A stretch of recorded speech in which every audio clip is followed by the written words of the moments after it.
2nd. This is being recorded, and the forum will be recorded, and the city can decide how they want to post that in the future. So thank you very much for the ability to be with you tonight, and we'll get started. Well, good evening, everyone. Thank you for everyone joining us tonight for this special Human Relations Commission meeting. My name is Larry Apperson. I'm the current chair of the HRC, and we'll do some introductions in just a minute before we start the formal meeting. I do have a couple of housekeeping items. One is I want to reiterate the purpose of this special meeting. Due to the deaths of too many African Americans by law enforcement, along with our local and national and even international demonstrations and protests, the Human Relations Commission and the city really felt it was time and crucial that the Dekalb community have input into identifying specific recommendations that will assist all of us to improve the relationship between the city and the Dekalb community. We chose a Zoom meeting for obvious reasons. We need to adhere to the COVID-19 current phase 3 regulations, and we also needed a way that the general public could also participate. Just as a side note, if you know of anyone that is unable to link up with us tonight via the internet or has a phone or problems, they can mail a recommendation to the City of Dekalb at 164 East Lincoln Highway, or you can drop off your recommendation here at the City of Dekalb Police Department, 700 West Lincoln Highway. And please note on it, since there's so much mail going on, please note on it that what your envelope contains is an HRC recommendation. We will also consider recommendations that aren't yet with us at our July 7th regularly scheduled HRC meeting. With that, one last thing, for those of you that are not aware, the Human Relations Commission is an advisory commission to the City of Dekalb. Our mission is to foster a community that respects and supports the diversity and dignity of all people and promotes building strong relationships between its diverse citizens, groups, and organizations. And as such, our commission makes recommendations to the city council, the mayor, trying to fulfill that mission. So with that in mind, let us call the meeting to order. And we first call for our roll call, and if the commissioners would simply just give people that may not know you a little background, years you may have been in DeKalb, and some significant background info. David, why don't you start? Okay, I'm David Barrow. I'm a 30-year resident of DeKalb. I've been a professor at NIU. Have been a business owner here in town, and I'm currently, I guess I call myself an independent contractor, still doing some work locally. And so DeKalb's where I've raised my children, and it has been a good home to us for 30 years. I'm Lisa King. Am I looking somewhere? No, I mean, it's recording you over here, but okay. That's where we want you to All right. I'm Lisa King. I'm a member of the DeKalb community. I came here in the tape deck era, and I'm still here in the download era. I work for the university currently in a program called Chance, and I'm involved with the township, and I've been a member of this commission for quite some time. And I'm glad to call DeKalb home. I almost wore my T-shirt, but that's a whole other story. So. Norton? I'm Norton Gilbert. I've been cleaning up my basement, and I found that I've been on this commission about 30 years, which is amazing. I'm a retired attorney from the university. I guess that's about it. I'm Joe Gassiger. I came here in 1980, so I've been here for 40 years as an instructor in the English department, specifically in the Chance program. And then I was coordinator for the honors program on campus. For the last almost 20 years, I've been pastor at First Congregational United Church of Christ in Dekalb. And I've been on this commission, I think, about 15 years. I'm Nadine Franklin. I'm a 40-plus year resident of DeKalb. I am a retired theater professor from Kishwaukee College, and currently a business owner.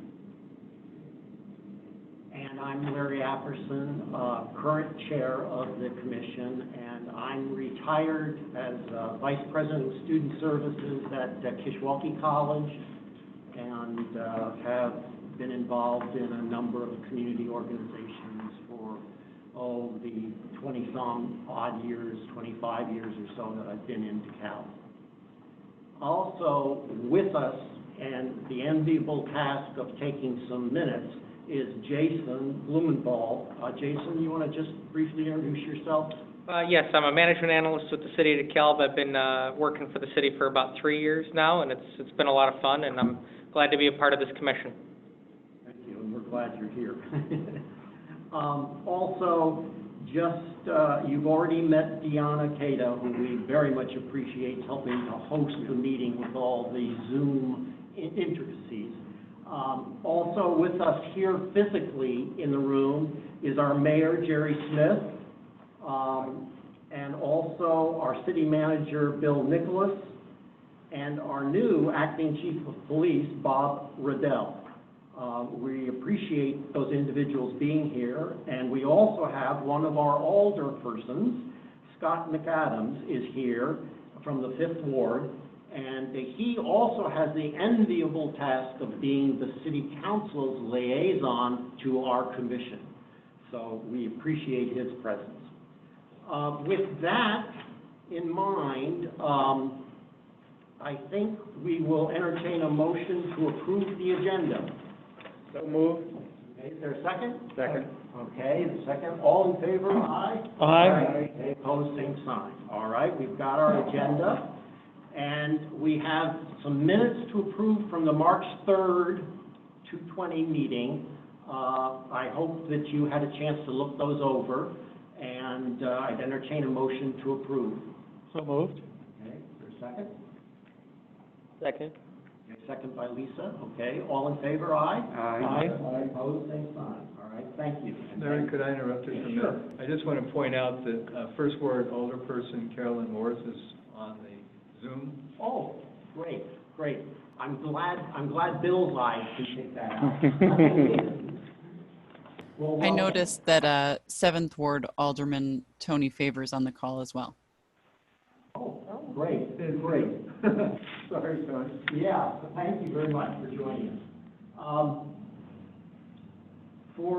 Now that we're moving to our public participation, we're hoping to try and give everyone that wishes to have to state a recommendation to have time this evening to do that. We've certainly dedicated an hour or so, to do that, but we also want to have enough time for the commission members here to discuss some of the recommendations, and also commission members may also have recommendations that they want to enter into the situation. So with that in mind, I will ask Deanna if there is an individual that would like to start us off. There is, and I will say that a few people are saying that they're having some audio difficulties. I will say that audio difficulties can happen when there's too much video. So if you're not speaking, turning the video off may help with the audio, just to put that out there. I would like to introduce our first speaker, which is Maurice McDavid. Mr. McDavid? Hello, thank you for the opportunity to be with you all this evening. My name is Maurice McDavid. I am a DeKalb lifelong DeKalb resident, left to go to college and have come back. Currently serve the community in the role as assistant pastor at the United Pentecostal Church in DeKalb, and over the 10 years served in our school district and various roles from assistant principal to dean of students to middle school teacher, high school teacher, and all types of things. I appreciate, again, the opportunity tonight to engage in conversation, and I thank you all for having this special meeting.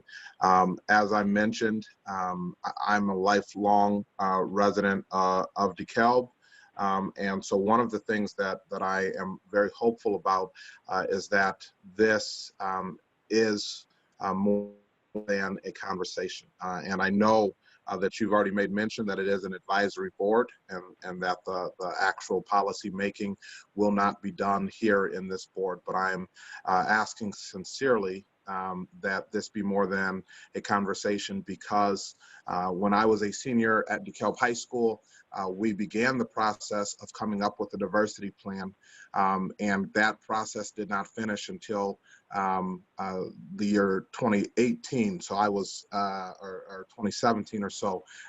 So I graduated high school in 2006. I was back in the district as an administrator by the time we actually took action on that. And so I want to make sure that we are being active. My recommendation for the evening is simply that there be a standing and active Citizens Advisory Board on Police and Community Relations. And I think that that board has to be as representative as, or as diverse as our current population is. When I think about when I left DeKalb to go off to college in 2006, we were, as a school district, about 12% African American and about 18% Latino at that time, and well over 60% white, nearly 70%. Now, as a community, we are 18% African American in our schools, over 25% Latino in our schools, 6 or 7%, 2 or more races. And so what I'm looking for is I'm looking for an opportunity to see that diversity reflected in the rooms where decisions are being made. You know, I have shared with many of my former students who are now leading the protest that I'm very proud of them, that they've continued to operate here weeks later.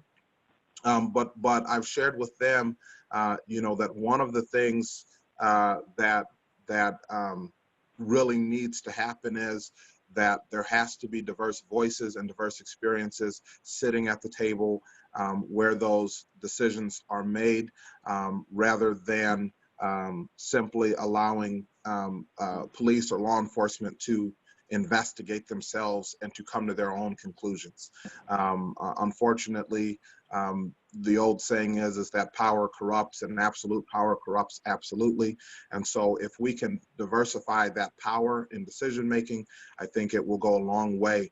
I've also shared, and I'll end with this thought, I've also shared with my students just the history of policing in this country, that all the way back to some of the initial people who were considered, you know, policing are considered to be officers, they were slave catchers. And so from that point forward, the interactions between the police community and the Black community has been one of distrust.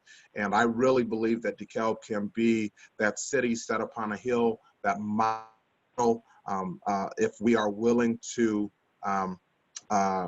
build trust. And again, one of the ways that that can happen is through a Citizens Advisory Board on police and community relations specifically. Thank you for your time. Yep.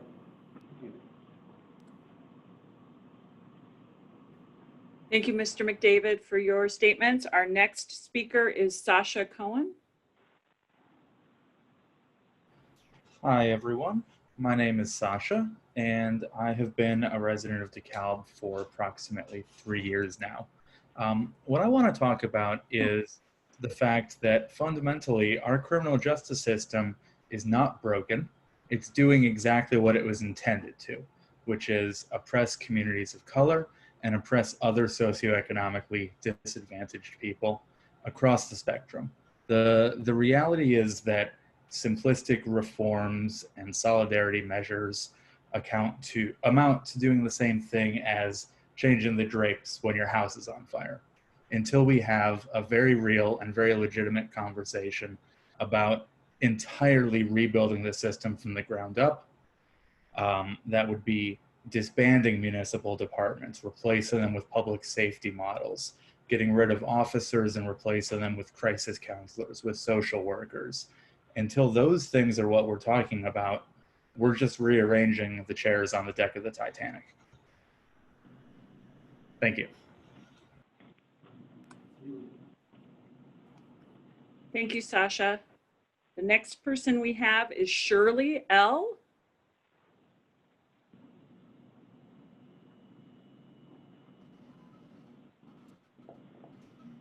Okay, I hope you can hear me, maybe see me. We for sure can hear you, Shirley. You're breaking up just a little bit. Okay. Okay, let me see if, here we go. Does that help? That helps a little, so go ahead, Shirley. Well, okay. I am. Oops, I'm sorry, Shirley. Shirley, you are breaking up again. Shirley, you're breaking up again.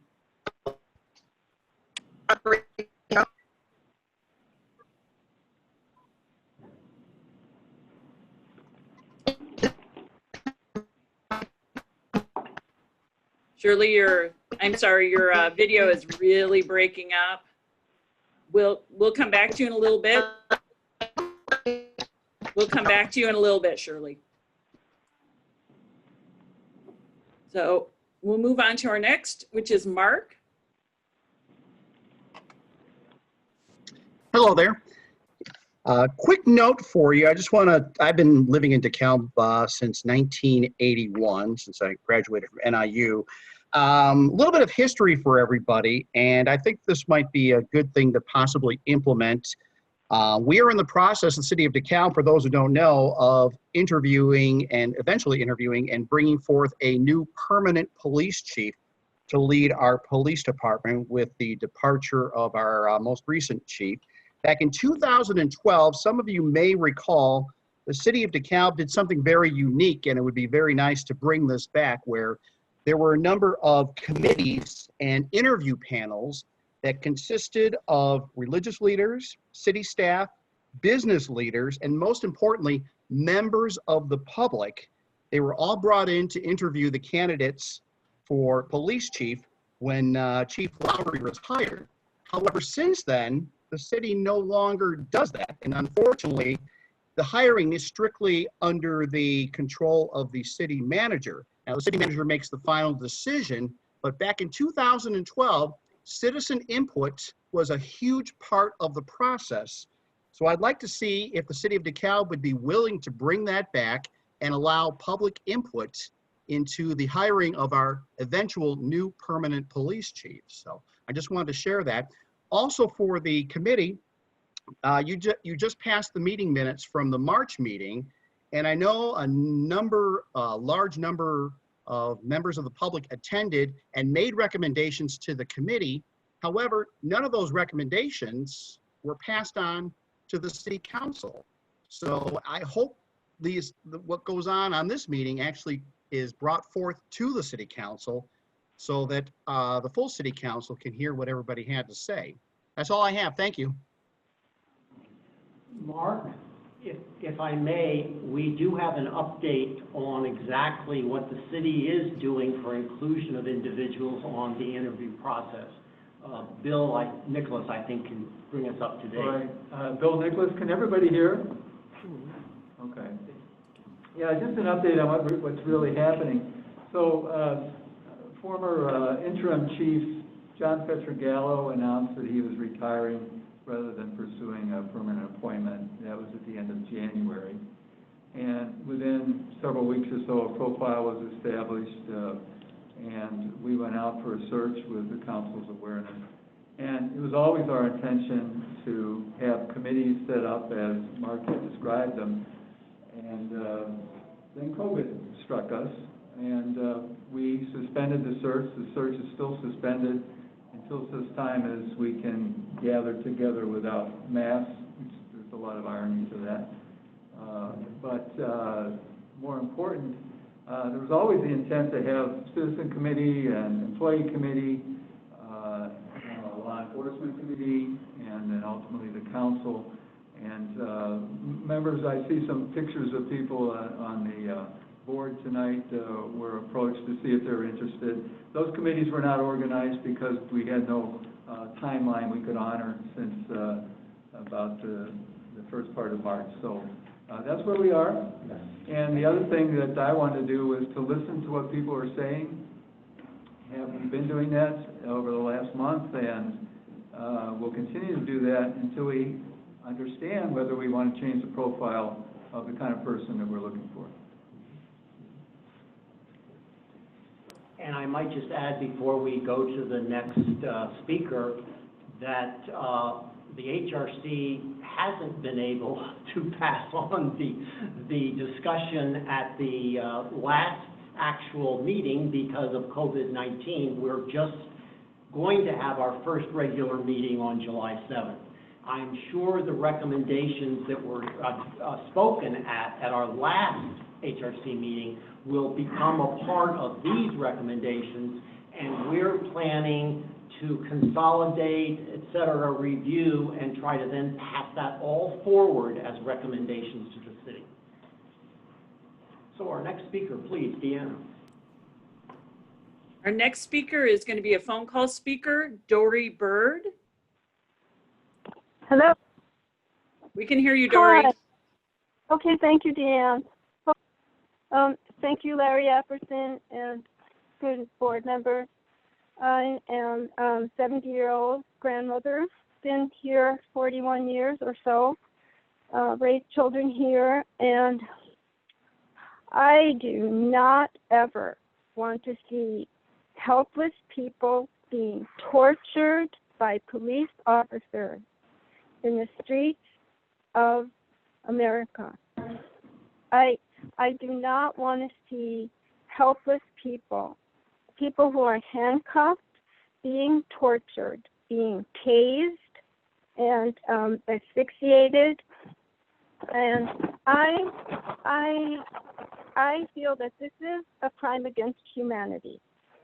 I feel there is no humanity in it, and therefore I feel strongly that the crime is against humanity. And whatever we have to do as a town to make this happen is not fast enough, not enough yet. I echo the pastor's desire and citizen commissions. There can't be enough of them. I think that we have to find the place where the Black applicants are being turned away. There are tests that they are not being able to pass for whatever reason, and those tests will keep them from being interviewed by the citizen commission. We have to find where we can go back and so that we can face to face as a society, as a community in DeKalb, face the Black and minority applicants and see who they are. See if their humanity is a good fit for us, even though their test marks might have disqualified them. This community, I feel very strongly that the police have a big role in this. We are not in Nazi Germany. In Nazi Germany, well, there are a lot of Nazis now. And remember, we are people that are trying to make a good difference. But there will come a time when we are not there. We have to, with our with our laws, with our ability now, with every strength that we have, make it so that when a future time comes, other people are in charge who may very well enjoy or just like to torture helpless people. That there will be laws that we can count on. This is our time. This is our chance. Please, Dekalb, let's do this. Thank you very much. Okay, thank you. Thank you, Doria. Our next speaker is Amber.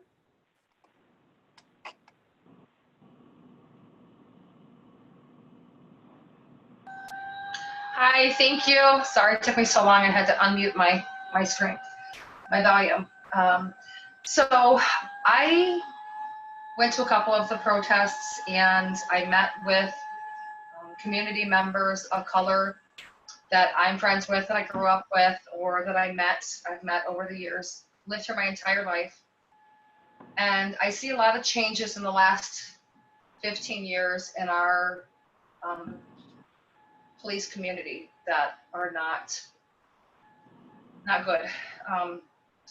So I asked them to send me their suggestions of what we could do to help and how we could make changes. And some of the things they suggested were to, as one other speaker said, to get an oversight citizens review committee. That's key. Almost everybody's asking for that. To reallocate funds from the law enforcement agency's tactical division and establish a fund of EDRT, emotional de-escalation response training. That was a suggestion from a community member who wanted me to speak for him. Hold civilians and law enforcement officers and city administrator meetings monthly. Separate the business as usual progress report to discuss conduct and opportunities for the community. Suggest that programs to help individuals in law enforcement be trained in non-lethal marksmanship, knees, arms, those type of things. So no neck maneuvers, is what they're asking. A monthly psychological evaluation done. For me, one of the biggest issues that I would like to ask, and this was addressed at the last City Hall meeting, I want better recruiting and vetting policies for hiring new officers. The vetting process right now seems to have a couple of loopholes that I'm uncomfortable with. From the public's side, it looks like there's a job posting and a lot of word of mouth between officers, family members, or friends, but the job posting is probably not enough. We need to be more proactive and going out and really interviewing and seeking the best talent that we can find.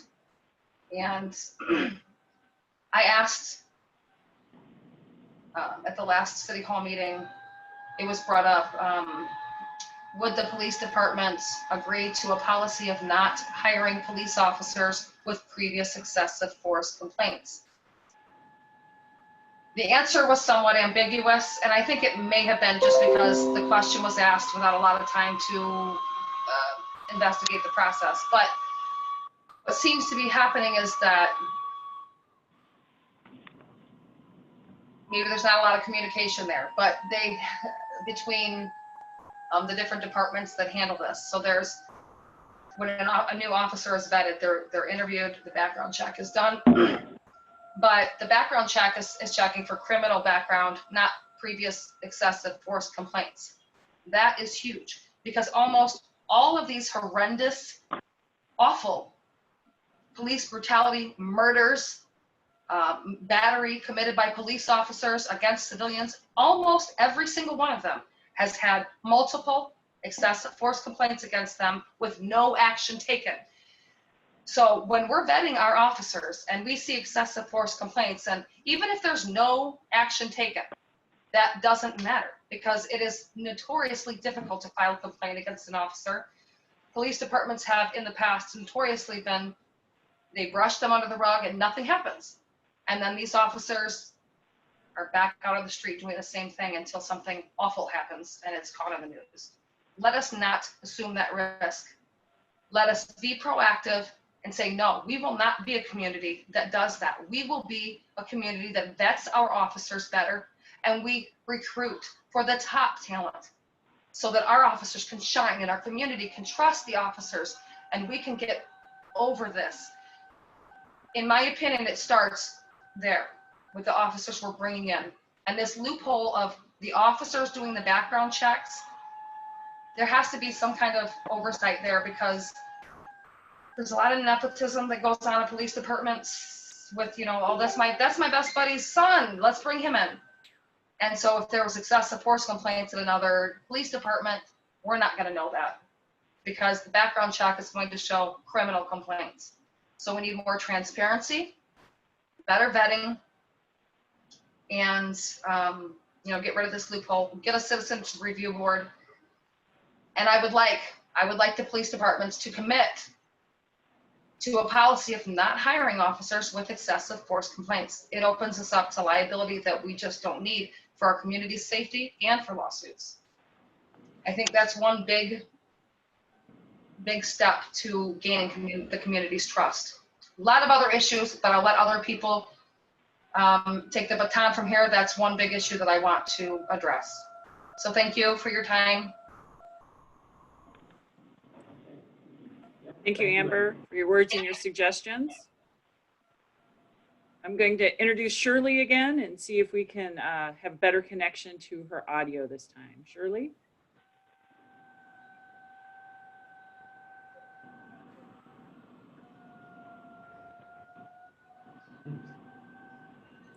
Shirley, you're currently on mute.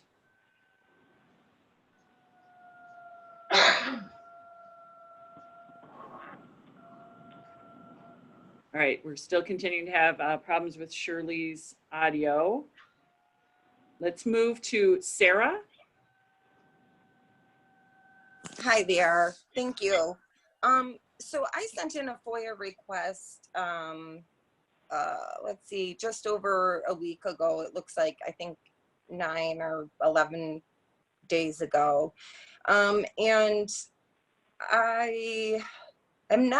I'm still waiting to find out if Officer Weiss, I mean, the way that we were kind of informed from the city and, you know, what the media was told and all of that was that Officer Weiss was given a 30-day suspension and was also told that he had to go through some trainings that included cultural competency and some other additional trainings that, you know, would supposedly prevent him from putting additional people through an illegal, unnecessary, and deadly chokehold, which rendered Alante McDowell unconscious. And what I found out through that FOIA request was that, in fact, that 30-day suspension through Petrogallo could actually be reduced to a 25-day unpaid suspension if he went through those trainings. So if I don't hear back from Interim Chief Riddell, and I did just send him an email because City Manager Nicholas was unable to answer this himself today. I'm waiting for Riddell to let me know is if those 5 days were indeed shaved off. But I mean, I'm curious as to if those days were shaved off, why we were misled. And then I'd also like to know, you know, why I'm wondering why some of my FOIA requests were denied. And I'm hoping that you know, the commission, the Human Relations Commission, can hopefully help us get to the bottom of some of these questions. I do have additional questions that I will be submitting through FOIA. But I would really like to know if the police commission did an investigation, or if the suspension was just, I understand, from what I understand, the police chief could only give up to a 5-day suspension. So I'd like to know if it was City Manager Nicholas who decided on the 30-day suspension, or if it was the police commission that decided on the suspension, because it's also my understanding that the 30-day suspension was kind of like the least that he could get. And then there would have been, he could have been demoted, or he could have been fired. And I'd also like to know, why is he still on the force? And I would like to know if he violated 5, my understanding from reading his write-up is that he violated 5 of the, you know, policies on the books, including a deadly use of force. I want to know why he's still why is he still serving taxpayers? Why? I want to know why. And I want to know a very compelling answer. I mean, I really hope he saved 1,000 babies in Dekalb, because it's really confusing to me why a man who has used deadly force, unnecessary force, and illegal force, according to a police forensic doctor, is still good enough for the city of Dekalb. For over 40,000 people, why is this man good enough? I'm angry, and I know you all can hear it in my voice, but I'm not just angry. I am passionately concerned about 40,000 people and an additional 16,000 to 20,000 students who go to NIU. I am passionately concerned. I'm worried about domestic violence victims. I'm worried about sexual assault victims. I'm worried about people who have mental health issues. Police officers who do not know how to handle a man who has none of those issues, who is not carrying a weapon, and who is not posing a threat to police officers, should not ever be applied with deadly force and be kept in that position, in my opinion. So I would really like a very compelling answer as to why you all believe that he should still be on the force. And so I would like some of those answers, please. And I will follow up with some more. And I also would like to know when the next Human Relations Committee meeting is, because I don't think that this should wait for another 3 months. I think we've got some really pressing issues here in DeKalb County. And I don't know that quarterly right now, given the current climate, I don't know that quarterly is often enough, but I want to give time for the rest of the speakers. Thank you very much. And I'm going to go ahead and just tap out. Thank you, Sarah. Our next speaker is Gavin Jackson.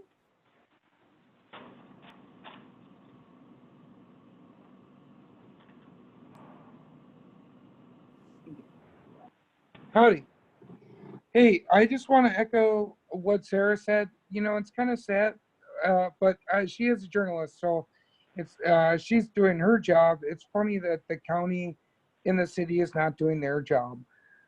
When all those police reports don't match, and this attempted lynching of black man, young black, innocent, unarmed person from Aurora, just 20 minutes away. I mean, that was my first weekend in DeKalb. You know, I'm here for law school, and honestly, it's so disheartening that we would keep killer cops on the force.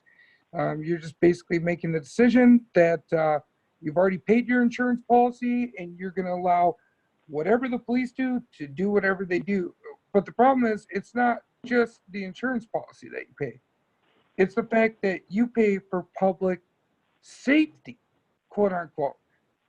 And I would ask everyone on this board and everyone on the county board, I mean, you know, the fact is the majority of the money in this county and city comes from people, sales, and use taxes. You know, yet you have people on the county board and city board who maybe go to the country club, and they don't even know what the breakdown is as far as what we pay for public, quote unquote, safety versus public health. This is not going to end ever. You know, I'm 32, and I'm not going to stop until we abolish this type of system. And you can consider abolish however you want, but it's ridiculous that we're paying police so much money. We're sinking money into a sinking ship. It's the Titanic of our civilization, and we need to wake up. That's all I have to say, and thank you for the opportunity.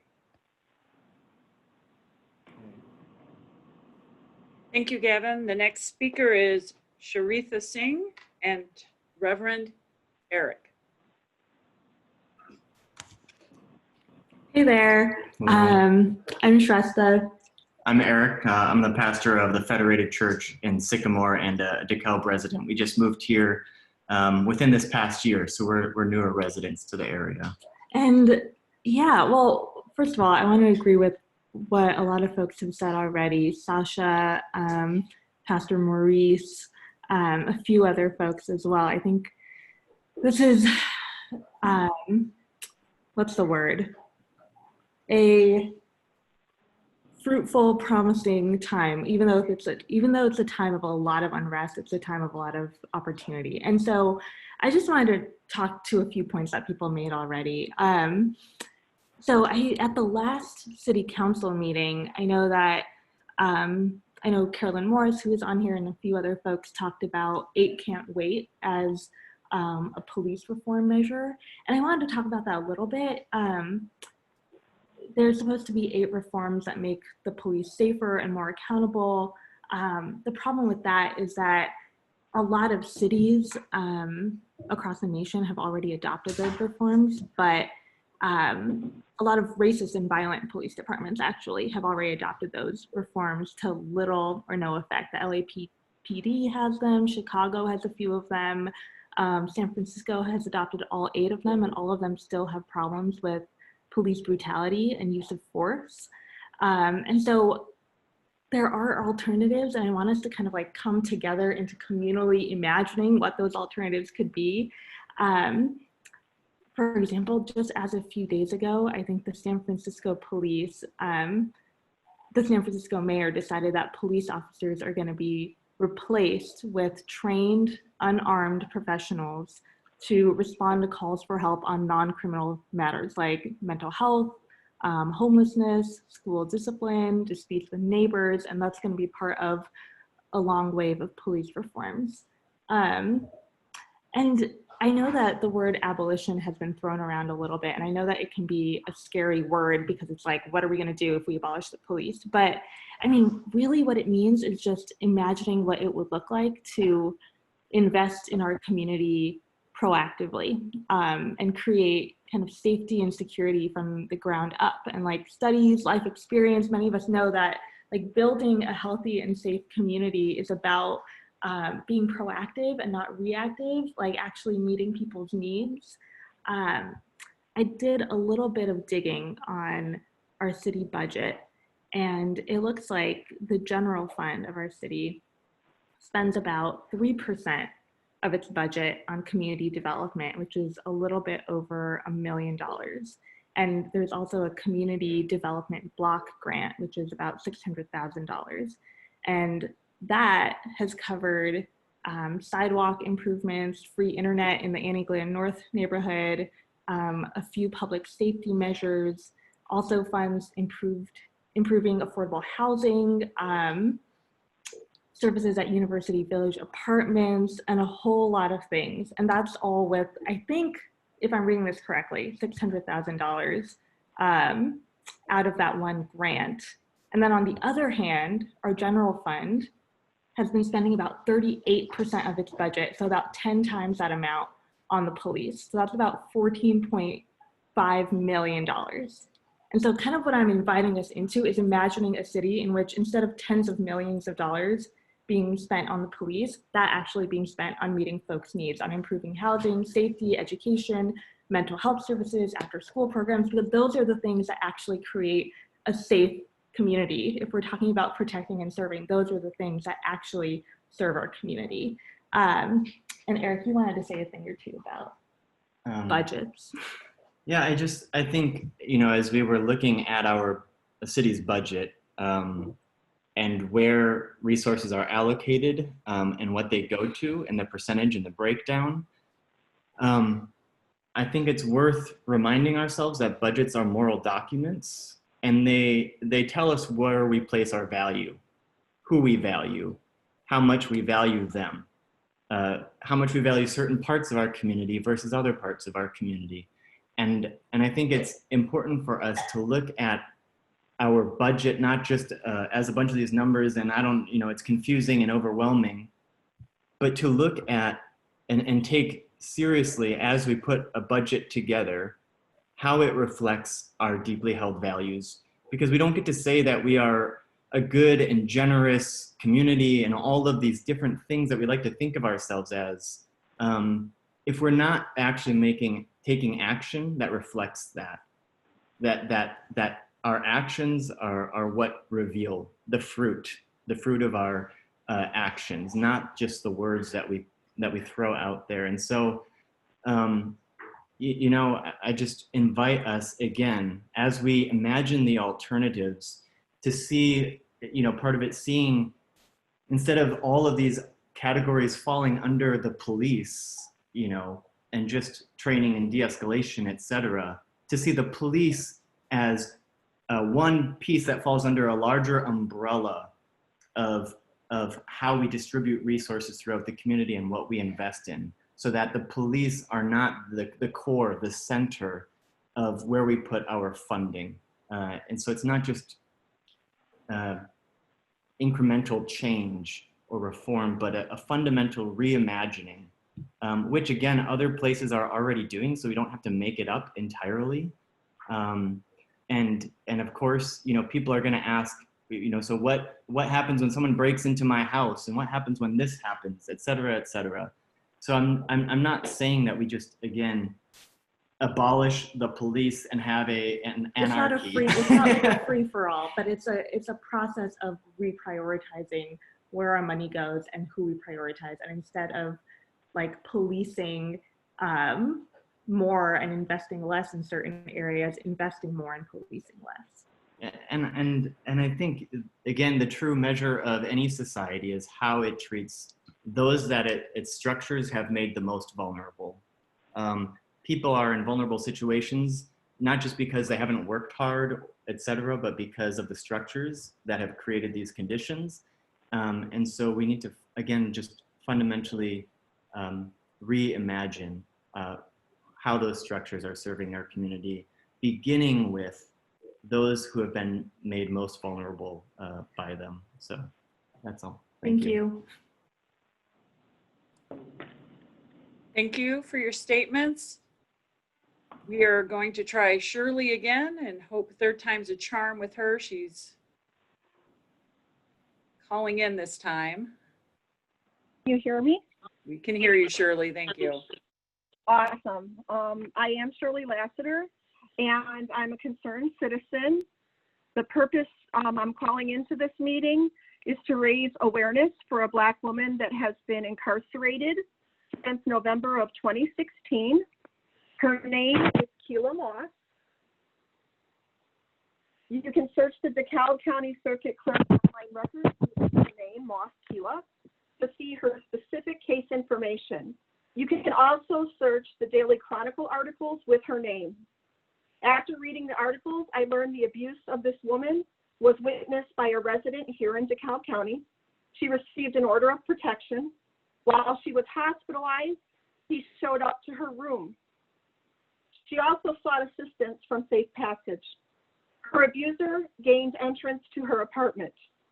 After sharing a Daily Chronicle post on my wall, I received a private message from a friend that was her coworker, and it read as follows, quote, "A year ago, he kidnapped her for 3 days. He also raped her. She came into work numerous times with the shit beaten out of her. This is how the justice system failed her," end of quote. Her situation validates statistics that victims of domestic violence are in a kill or be killed situation.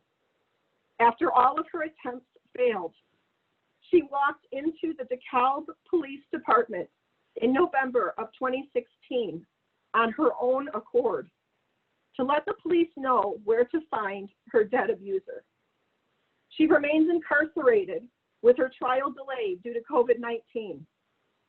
To all in our community, in DeKalb community, if you have any information, please call the Public Defender's Office, 815-899-0760, and follow the prompts to talk or leave a message for her public defender, Mr. Thomas McCulloch.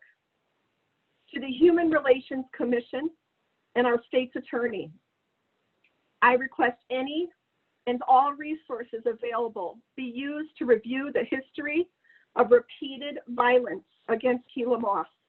Acknowledge the failure of the order of protection she was granted to protect her. And with these considerations, to lessen the charge of murder to manslaughter and expedite the release of Keela Moss with time served as soon as possible. K-E-L-A-M-O-S-S. Her name is Keela Moss. Thank you.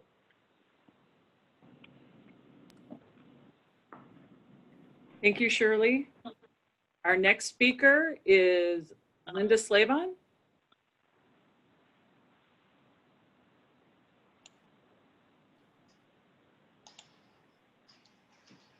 Thank you, Deanna. Thank you, Council. I am the retired minister from the Unitarian Universalist Fellowship in DeKalb. I have lived in DeKalb for 30 years, and I currently serve on the DeKalb County Board, which has been a wonderful and challenging experience to learn more about finance and budgets and the deep commitment that it takes to make communities and to help them towards building compassion and accountability towards one another. I wanted to lift up, and I typed it into the chat, a report that came out in 2019 that one can, I believe, find basically through Google, and I typed the full name into the chat. The Fair, Safe, and Effective Community Policing Education and Research Report from the Leadership Conference on Civil and Human Rights. That council has over 200 organizations that promote and protect civil and human rights, and the report is hefty and significant in making recommendations that we can all learn from. Among those that I think are essential And I affirm Maurice McDavid's and I believe it was Amber's insights regarding a citizens community council that is necessary, that has some direct say and direct power with the leadership from our police. Effective screening for recruits, both psychological and trauma screening. And I know as a minister and as a clinical social worker, before I became a minister, I had to do a full week of psychological assessment and testing, and then was evaluated prior to moving forward with my education. And I believe that that kind of screening and assistance is essential. Education on trauma and the impact of trauma on emotion and behavior, and then non-stigmatized mental health support for our officers. I am also a recent graduate of the DeKalb County Sheriff's Citizens Police Academy, which I took because I realized that I did not really understand from a more inside perspective what kind of decisions police officers are facing when they are in a split-second moment. And part of my experience in that Citizens Academy, I came out of that realizing that trauma bears an impact on us, and that the idea of use of force and what is regarded as acceptable force really needs to be examined much more closely, because it's not a one level kind of experience, and we've got to do a better job examining a philosophy that says certain kinds of force, even if they're non-lethal, are still acceptable, because that type of force may indeed inflict massive trauma, as we have seen from the deaths of too many African Americans in our culture and society. All of those steps, and I put down number 5, that's only the beginning, but those steps, non-stigmatized mental health support for our officers, and then understanding of trauma, I believe is really essential. And I, again, thank you for listening to us, and invite anyone to step forward with your own experiences and insights, to share them and to continue sharing them with the leadership of this community. Thank you again very, very much. Thank you, Linda. Amber wanted to circle back around. There was a point she forgot to make and she'd like to address again. Amber? I'm sorry, I was trying to be respectful and hand off the baton so I didn't take up too much time. But during my whole spiel, I forgot to mention that the reason I asked if the police departments would commit to a policy of not hiring officers with excessive force complaints is because it was brought to my attention that we do in fact have officers with excessive force complaints. And when it was brought up, they said, no, nobody works here that has that, but there are. How did that get past the vetting process? So what I'm guessing is that maybe they're only checking for sustained complaints, which I would then argue they don't have to be sustained, because we have all seen how the police departments, especially Chicago PD, is notorious for sweeping the complaints under the rug, making it extraordinarily difficult for citizens to file complaints. So if somebody does successfully file a complaint, that needs to be taken very seriously, even if no action was taken. So I would like to know how they got this officer got past the vetting process if we already have that policy in place. And I would like that addressed as to ensure that we do not hire any more officers that have those complaints, this first step. And then again, I just want to make sure that we put a lot of effort into recruitment and training, better training. But I'm done now. I just wanted to follow up my point that there are officers working with the excessive force complaints from Chicago PD. So I hope that's addressed and that we do adopt the policy of not bringing those officers with those complaints. Thank you. Thank you, Amber. Our next speaker is Peter Gerlich. Gerlach. Gerlich, pardon me. I am Peter Gerlach. We've lived in DeKalb for 14 years, 6 in Sycamore before that. And if I may, as an off-the-topic aside, quick first, Nadine, congratulations on retirement.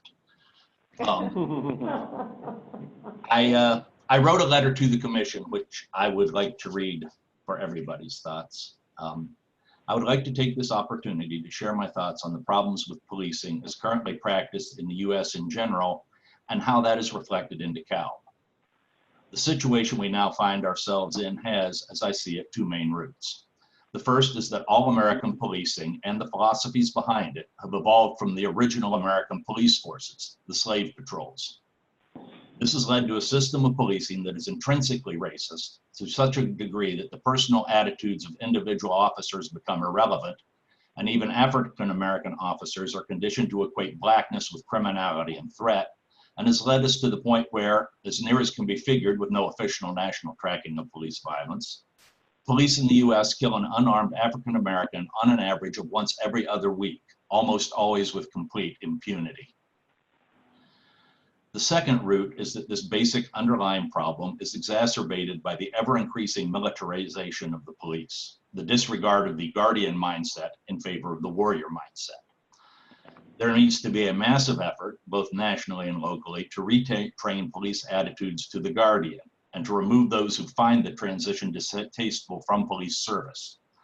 Training should focus far more on de-escalation and far less on armed confrontation.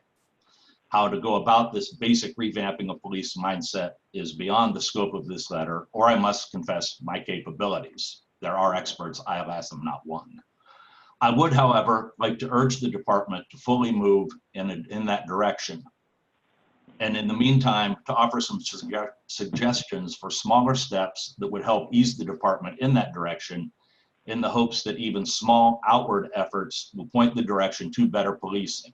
And I will pause from my letter here to say I do not offer these suggestions as solutions, but rather as stopgap temporary measures to ease that way. First, there must be no tolerance of excessive force. To this end, Jeffrey Weiss should be immediately terminated. As on a side note, should the deputy who tased Mr. McDowell while Sergeant Weiss had him immobilized with an illegal chokehold. And it should be made clear that like behavior will be met with like, but much more timely consequences.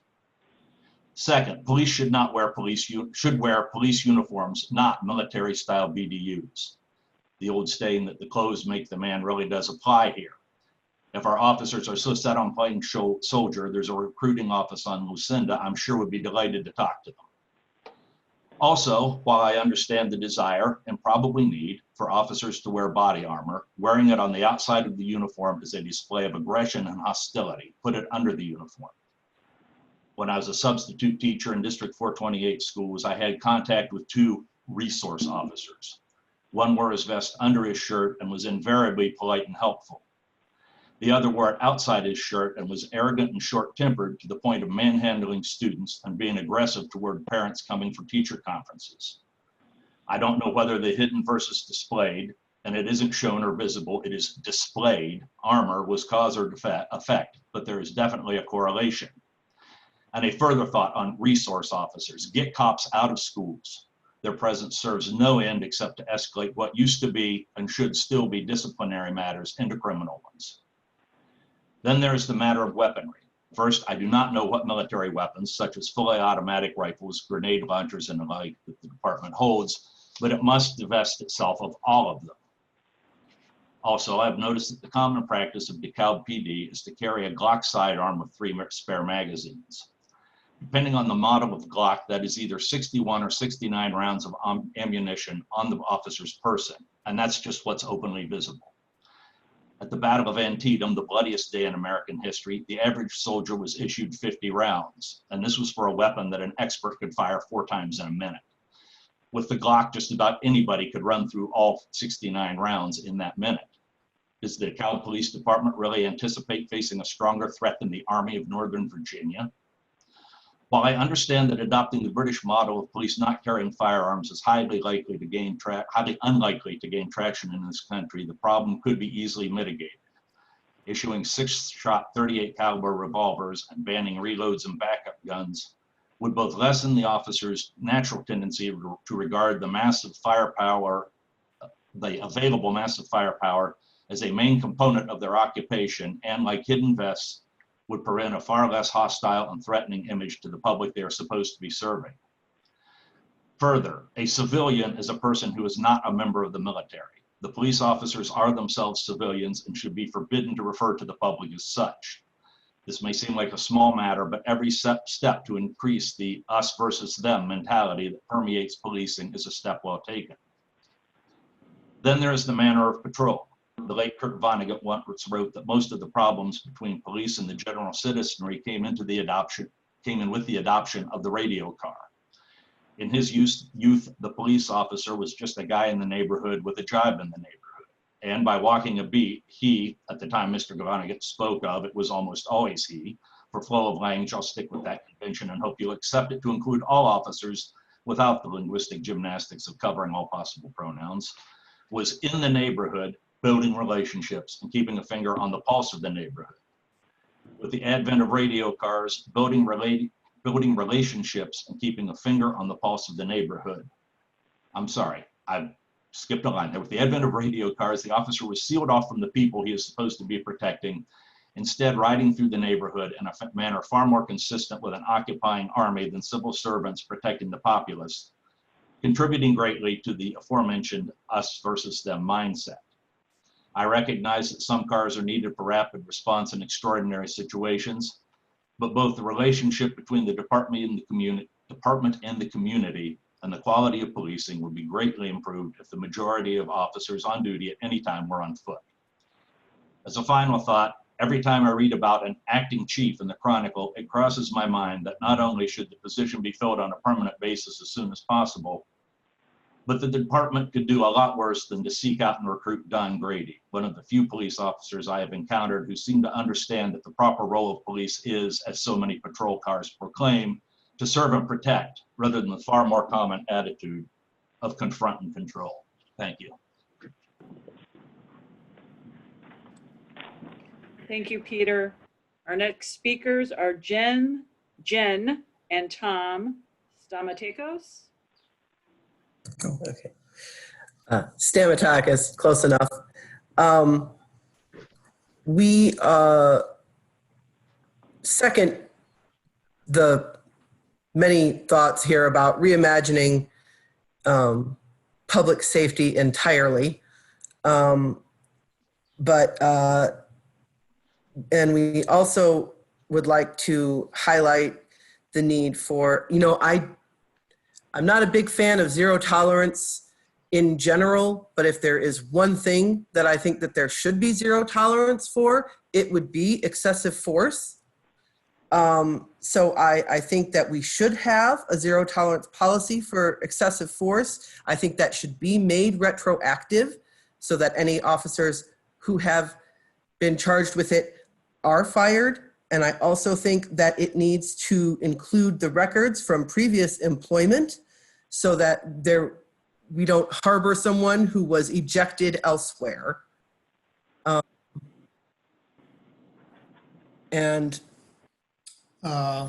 this is Tom.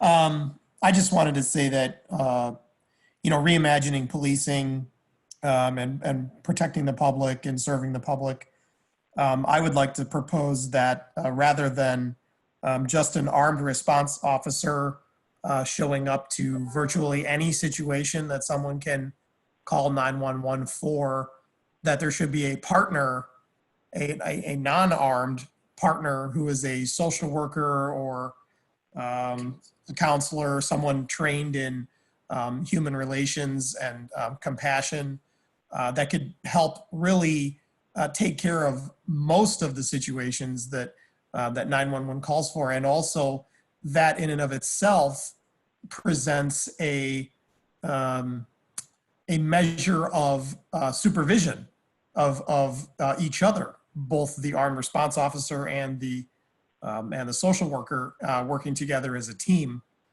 which probably could be a very interesting and great opportunity to better serve the public and provide some oversight on scene, even when backup response officers are not available or otherwise engaged. So I would like that recommendation to be discussed all the way up to the police level and seriously considered, because it's gaining a lot of traction, I think, not only here, but on a national level.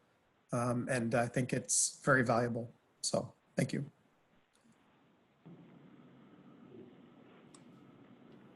Thank you for your comments. Our next speaker is Steve Capitan.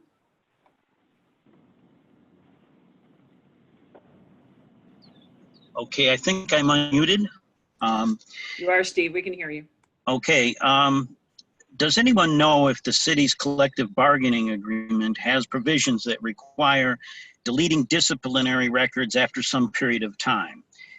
If there is, it should be revisited. Police officers are given great authority to deprive citizens of their liberty and ultimately even their, and that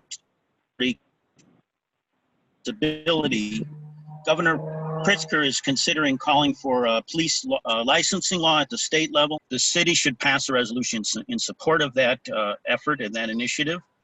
And in preparation for that, we should look into requiring officers to have individual liability insurance where their premiums would go up with the increasing misconduct. That would be a way to ensure that misconduct has a consequence in the pocketbook as well as in their disciplinary records.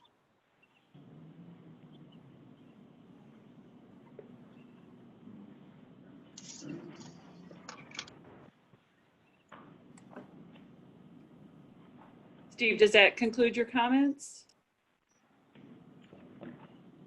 Say again?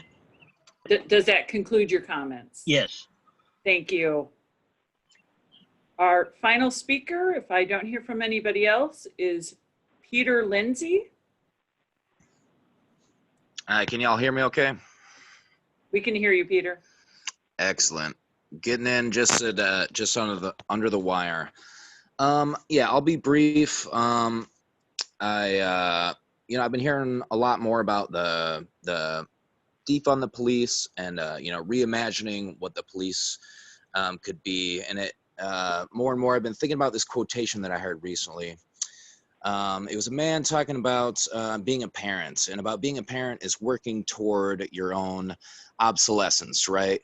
You're giving the child all that they need so they don't need you anymore. And that's when I think about that, that's kind of what I think about what an organization like the police should be, right? If the police are really committed to prevention, not just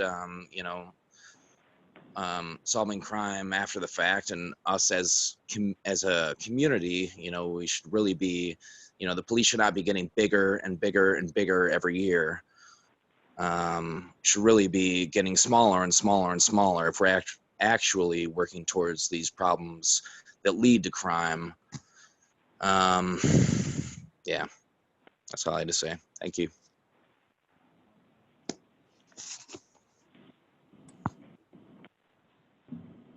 I ask if there's anyone here then, Larry? You don't have anyone else on the phone? Deanna, you did say that was your last one, correct? Hello? Hello? Hello? Can you It hear looks me? like somebody else has come on. Hi. Are you going back around for a second comment, or not now? We're first Hello? looking at anyone remaining that would like to make a recommendation. Yes, I would like to. Okay. Hello? Yes, Dory, they want to see if there's anybody else that wants to comment before we circle back around to second comments. Oh, I'm sorry. I'm so sorry. I'm sorry. And it looks like we do have Anna does want to speak, and she would be a new commenter. So Anna. Thank you. There was a lot of good ideas here. Just a couple of things that I noticed were not addressed. You know, we've really got to address the stop and frisk policies that are either written or unwritten in the departments. You know, stopping Black people or brown people for loitering or you know, trespassing or, you know, small violations to harass people is not okay. You know, so when you stop someone and you let them go, you know, they're detained 20 minutes, that's 20 minutes of their life. It's pretty terrifying to be stopped by police for no apparent reason other than the color of your skin. So it's a real problem. You know, and if you're going to try and build trust in the community, you've got to track what the police are doing in those kind of stops. And I didn't see any data that's being collected as far as gender and race in those types of stops. So I think it would be really valuable to have a tracking system as far as who the police are stopping and for what reason, okay? So that we can see what kind of biases are present. As far as police training, you know, I gotta say, police do really well with white people in their training, okay? They don't kill, for the most part, don't kill them for, you know, non-lethal, for issues that shouldn't require lethal force, right? So I don't think that the problem is necessarily training because they know how not to do that, right? They know how not to do a chokehold on somebody who's unarmed. They just find that they do it on mostly people of color. So, you know, we've got to really hone down on that issue and look at it and go, well, you know, if you're going to go and you're going to give them more training, you know, it seems like that people can discriminate based on whether a person is white and whether a person is Black as to whether they use lethal force, right, on an unarmed person. So I just wanted to put that out there. And I think those are the only 2 points that I wanted to make here today.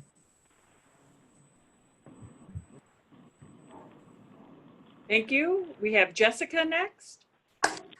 Hello, my name is Jessica Lyons. I am not going to speak about the police anymore simply because I think everyone today on the call has already spoken about it.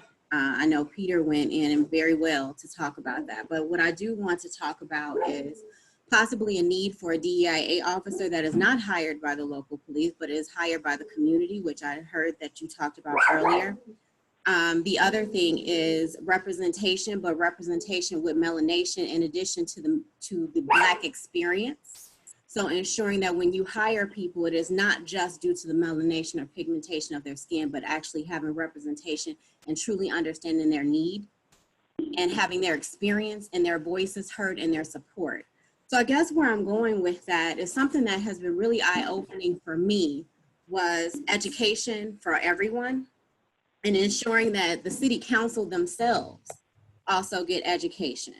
And not just because we've talked about, as a matter of fact, Dr. Eberhard from Stanford has talked about people doing unconscious bias training and implicit bias training, but there's no accountability after that, which is why I talked about a DEIA officer and ensuring that there's accountability. Because even today, what I heard was someone say that we try to pick and choose people to be on a committee. Well, that lets me know that's the wrong idea because you probably don't want to be picking people that you are friends with because they're like-minded people. So we're going to continue to do the insanity and never eradicate racism. The other piece is if we don't even want to necessarily talk about race, but you know that Dekalb, Illinois has double the poverty rate of the national poverty rate. So every decision probably should be made with thoughts of poverty. And the last piece is reallocation of those dollars. Hearing from people, they were talking about most of the money is going to the police funds. However, I see plenty of other things that need to be reallocated. And what I'm hoping is an understanding is that oftentimes I think as representatives, we may be looking at equality, but we've made some major damage, and it's time for some equity and some justice, and to reallocate those needs into the Black community of DeKalb, because they are DeKalb as well. So that's pretty much all I needed to say. Thank you. Mr. Chair, me and Deanna have talked. That's going to be that first. Do you want to first pause to see if there's anyone here in the audience you want to have speak, and then we can go back to anyone on here? Yeah, please. I'd look that way. Anyone or? Anybody else? I don't think so, other than we'll get to if our own commissioners have. Bessie, you're just going to have to talk loud. Yeah.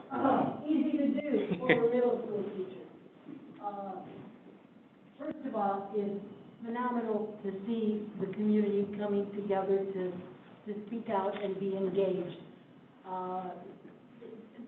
That just needs to be done. The HRC has a very long history, a long and rich history of civil rights advocacy. For as long as I remember, you have all dealt with some very difficult issues over the years.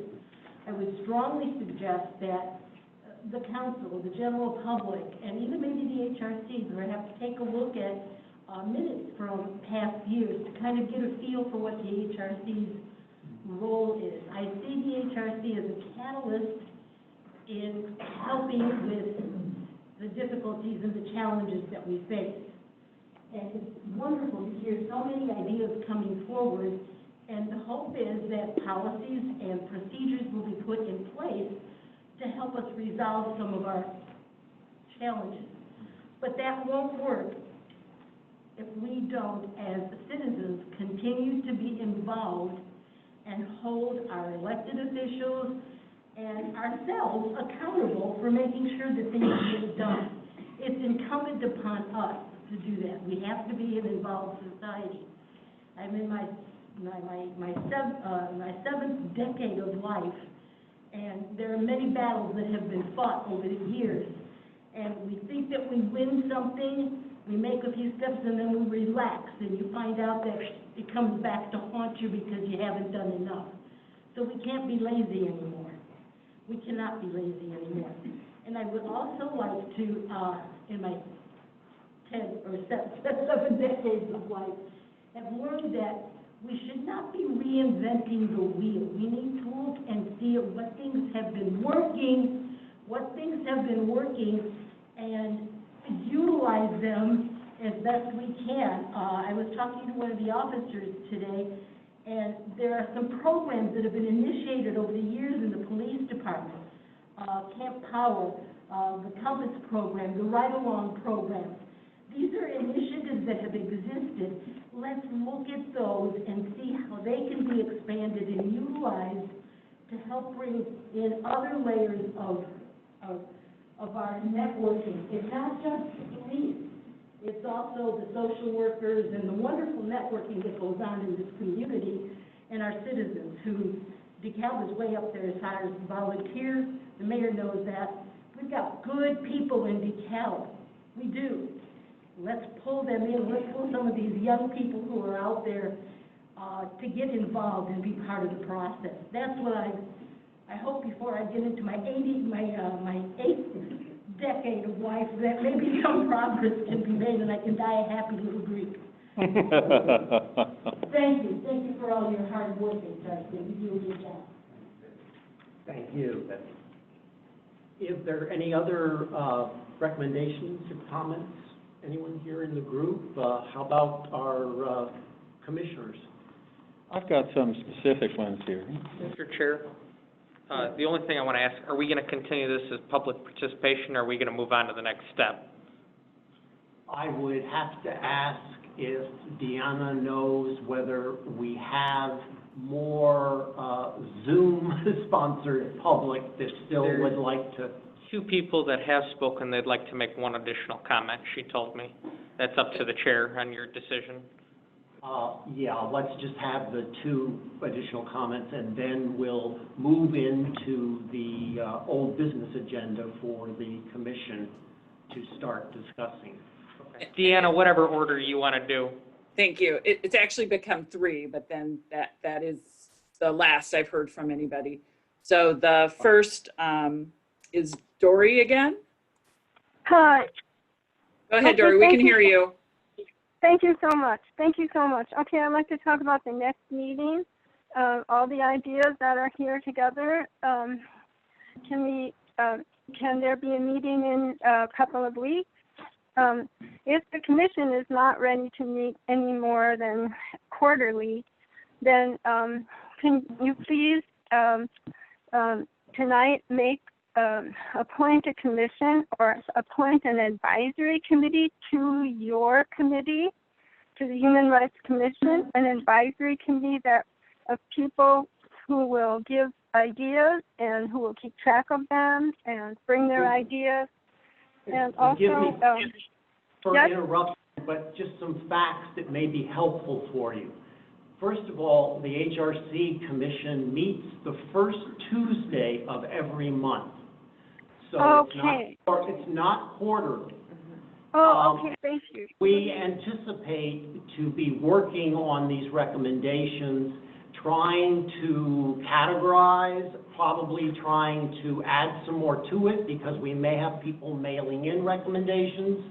Yes. And we will keep at it to make Yes. a final recommendation to the city council and the police department. Yes, okay, so that settles that. And also, I'd like to say for Chief Grady, who's been mentioned, I would like to see the commission bring him back in some official capacity. This man was the police chief. He was very capable, honorable, loved, and honored man who was disgraced in the most disgraceful way, and he even served with honor in Vietnam. This man, I believe, can help us in the city and with this situation. And for the last thing I'd like to say is the point that Steve Capitan made. I think it's very important to keep track of what's happening, that there are monsters. I'm sorry to say, they belong in nightmares and not in uniform.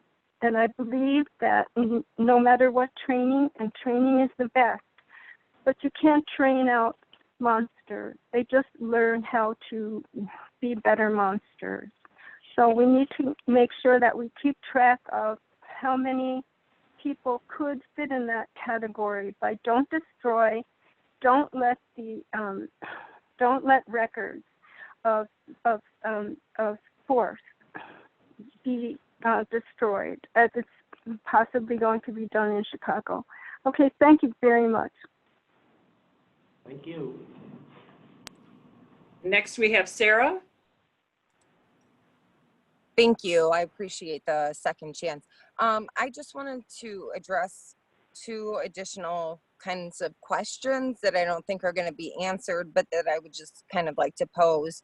I think probably the community might appreciate these considerations about maybe why there was no punishment for the other officers involved with the confrontation with Alante McDowell.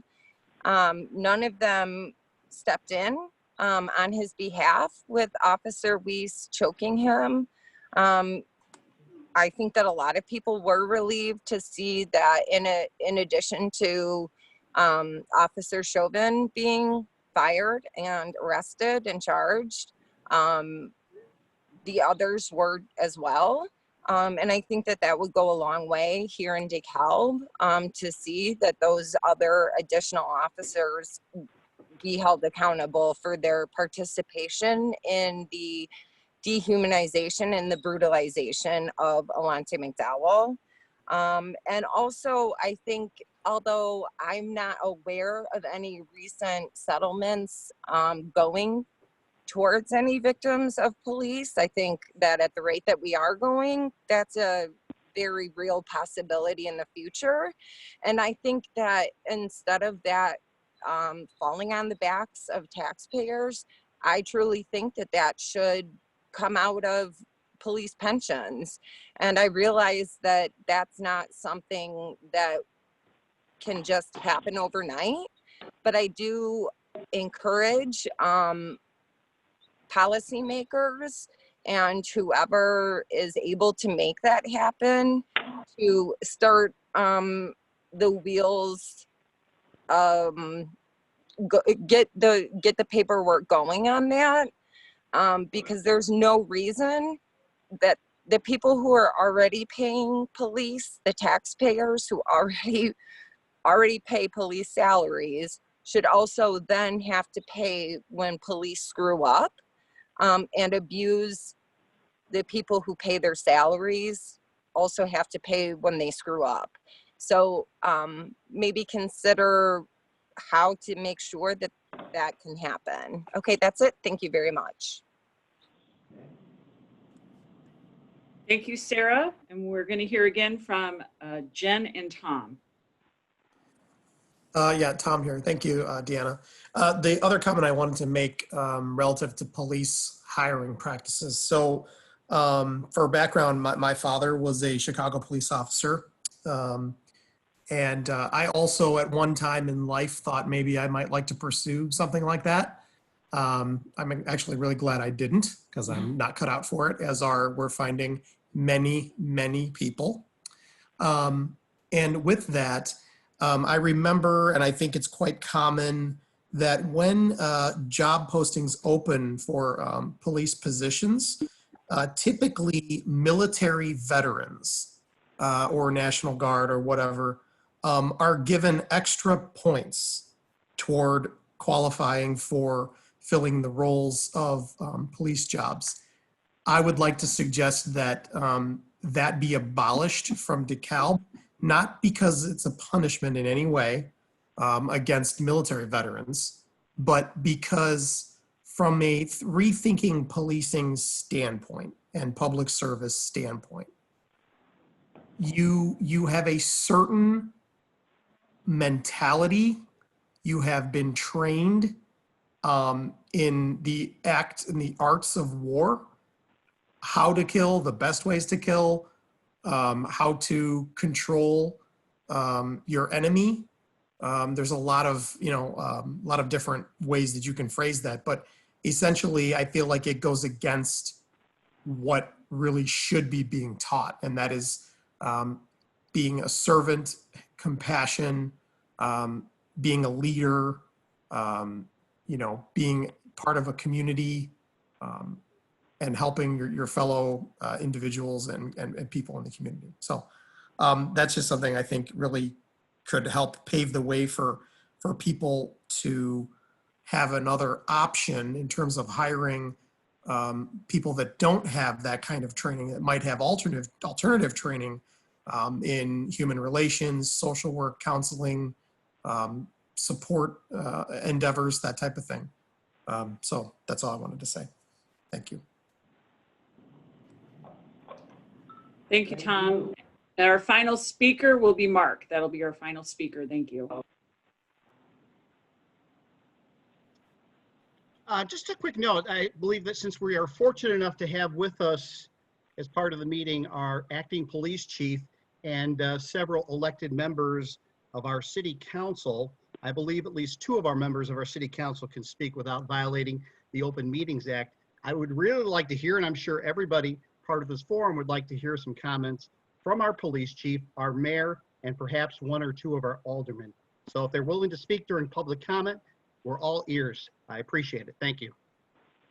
Larry, there is a Open Meetings Act consideration here, and Jason can explain it. Yeah, Mark, to your one point, if a dialogue begins amongst the aldermen, we do have a quorum here of 4 that does cause an OMA violation, so we're going to refrain from causing that violation. So I'm sorry about that, but if on a off meeting from here, they're more than welcome to speak independently to that, but we don't want to violate it.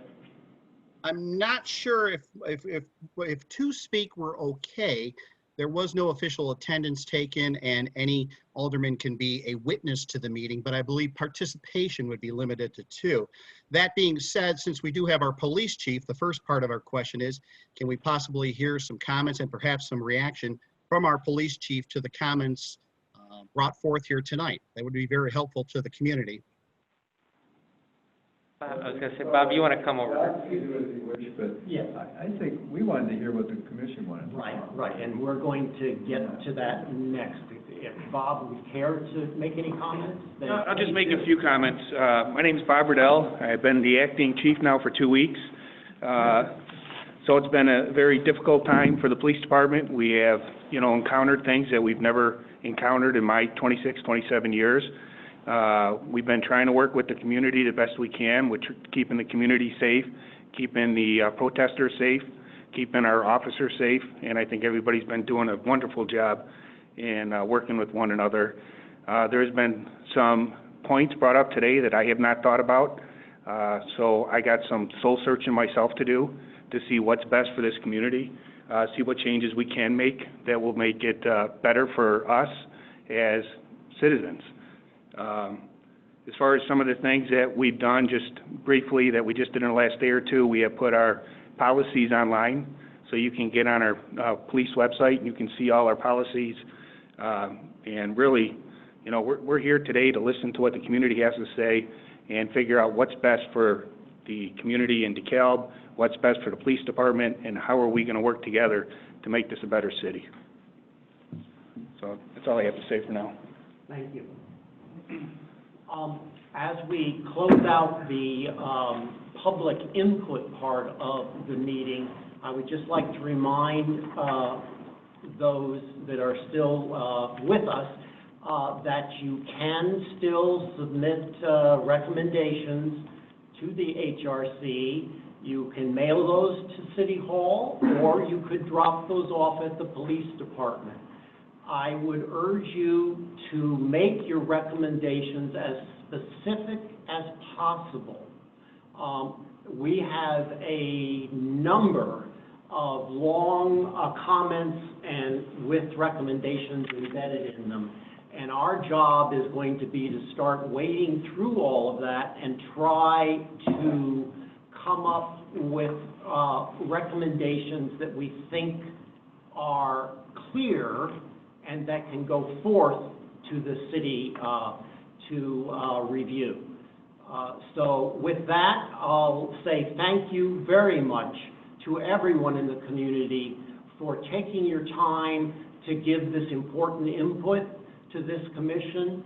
I think your efforts are helping, along with others in DeKalb, to make us a model city for community and police relationships. We all know we have a ways to go, but the important fact is that we're starting to pitch in to get there. So thank you very much, and now we'll continue with our old business agenda, which is the discussion by the commission. Yes, Mr. Chairman, I do want to add one more. We said that if you'd like to submit it as an email, feel free to send it to jason.blumenthal@cityofdekalb.com. That's jason.blumenthal, spelled as BLUMENTHAL @cityofdekalb.com. And if that comes to me, I'll make sure that it's all sent out to all the commission members. Thank you, Jason. Thank you, Mr. Chair. Yeah, Joe. I'd like to make some general comments if I can, and then introduce some specific suggestions. First of all, I'm grateful for the community input that we've all had. I want to commend people for spending their time talking to us. I want to thank the acting chief here too. Sir, I live on Locust Street. I live about a block and a half away, not even that from the corner. And as a participant in several of those demonstrations, and also as a witness, since I'm right there, I want to commend the police force on the behavior, on the restraint you've shown over the last couple of weeks. I've seen officers take a lot of verbal abuse, and and remain calm, and that's not easy, and that takes great strength of character. I'm grateful for it. And I also want to speak for some people. When I saw the video of looting going on, and Reverend Joe Mitchell, who I admire a great deal, speaking to people, asking them not to do that, I have to say that is one of the smartest things I've ever seen a police department do anywhere. And I hope, and I think it speaks to the spirit of what a lot of our community members. That kind of cooperation is essential and laudable. The suggestions I passed out here, I don't see this as a solution in any sense. If we do these things, then we're all good, we're all done. I think we have a long ways to go coming forward, but I think we need to get something to the City Council in a timely way. And so these, if I may, before I read some of these, the suggestion that we do a better job of investigating prior complaints of excessive force from people that are applying to be officers here in DeKalb. It's one of the demands of the Poor People's Campaign, led by Reverend Barber, who I think the world of, that we try to establish a national database of excessive force violations. It doesn't exist right now. So I think there are some, I think it's necessary, but I think that has to come into existence. We don't, if somebody's from North Carolina, if somebody's from Florida, if somebody's from wherever the heck it is, that's very, very difficult to follow through. The specific suggestions that I passed out are just these, if I can read these. First of all, to prohibit police maneuvers that restrict the flow of blood or oxygen to the brain and treat the use of excessive force as a federal civil rights violation. I think it ought to be referred in that way. I don't see there's any defensible reason other than unless an officer's life is threatened to use a chokehold or a stranglehold or whatever you want to call it. To prohibit the use of no-knock warrants, which I think elsewhere has shown to be to result in some needless deaths and a hell of a lot of suffering. I'm not even aware that we participate in this. I haven't seen it on the street, but if we did, to withdraw from any federal programs that provide military equipment to law enforcement. I think Peter Gerlach's comments about the militarization of police departments throughout the country, I think that's a shameful thing.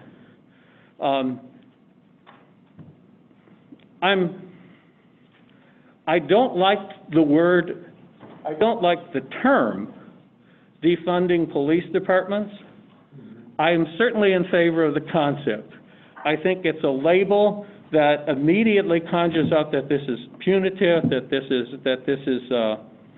is purely, getting back at the police departments for bad behavior.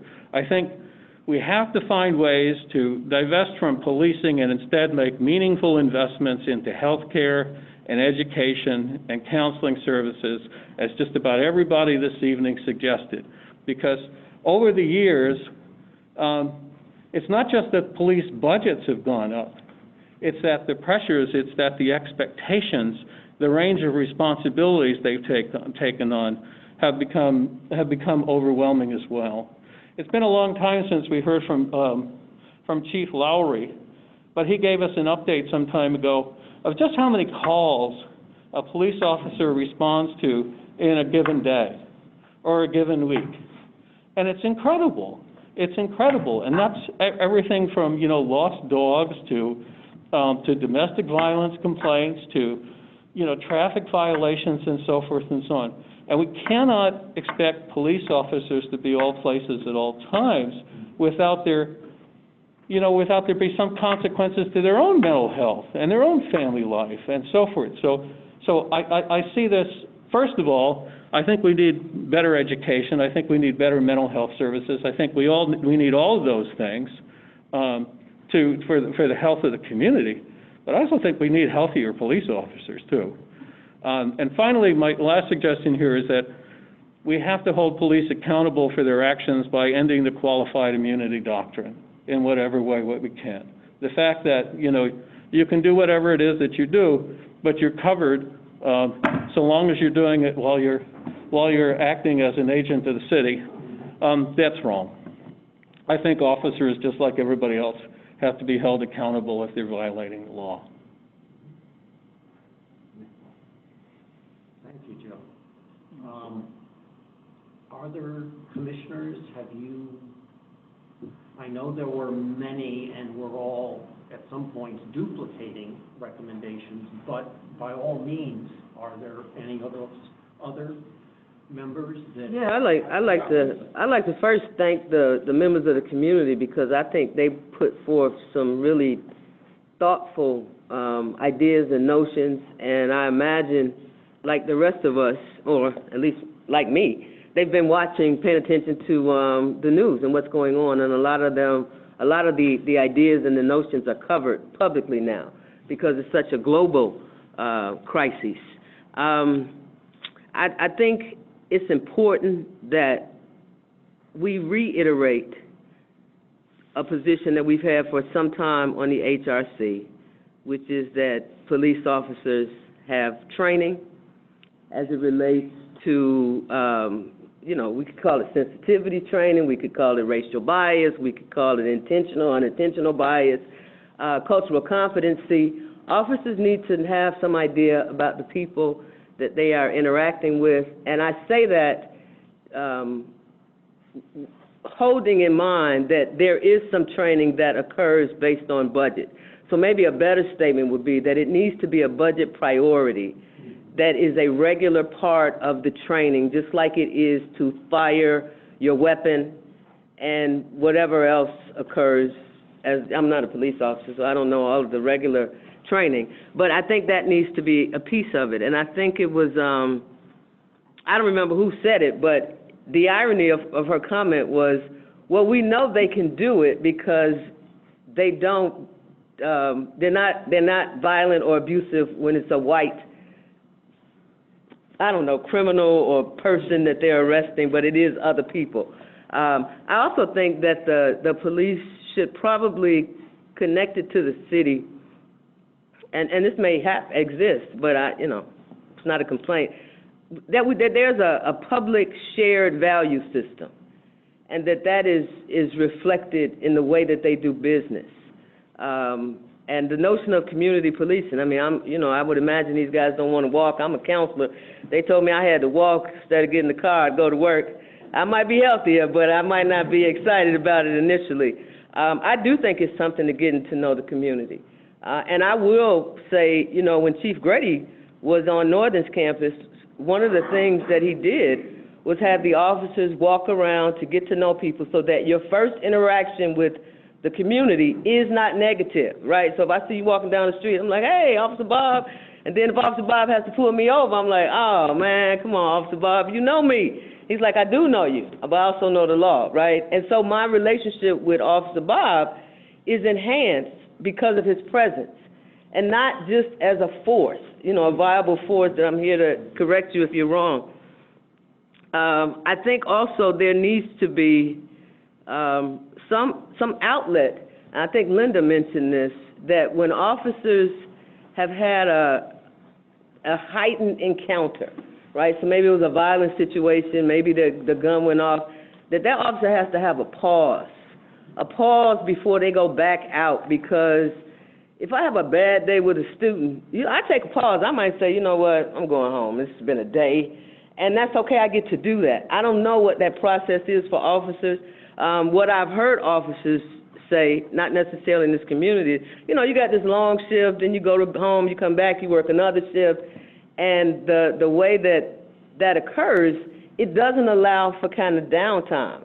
And all of life is not a pandemic situation, so I think that should be an option. In addition to some social workers that meet with officers to maybe talk to them about how's it going, what's going on.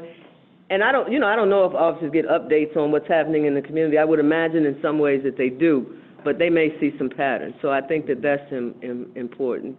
In addition to, as I mentioned already, getting to know the community. Going to events not just as an officer.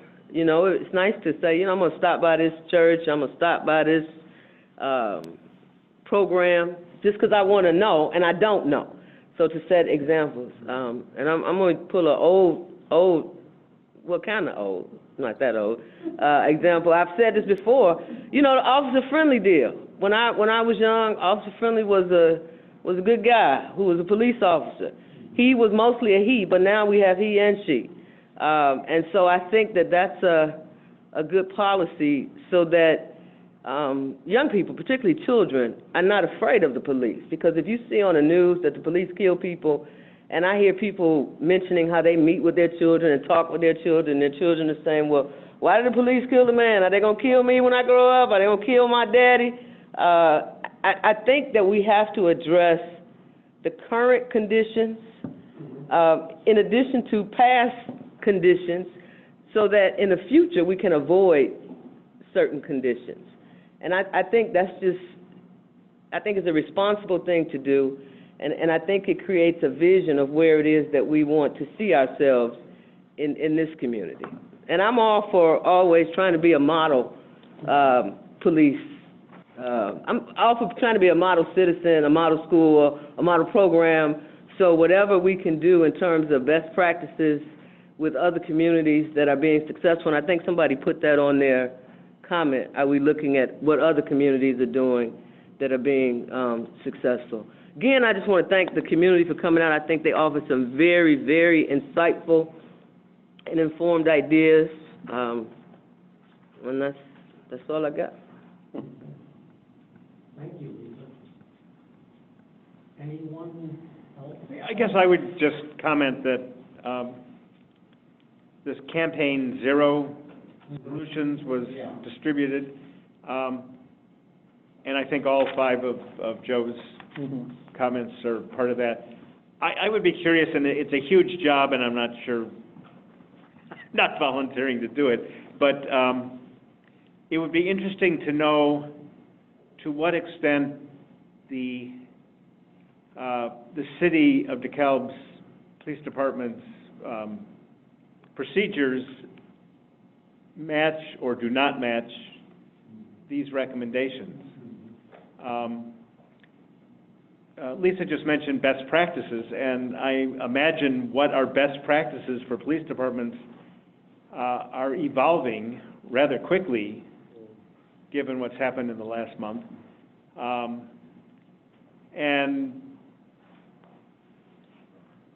And I would hope that whatever recommendations we make, they're consistent with what are the best practices for policing in 2020.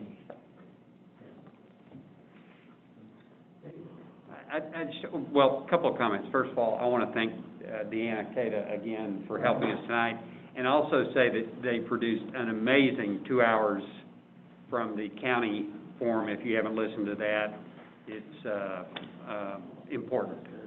You know, if you get a chance to listen to that, you can go to the board's website and listen to it.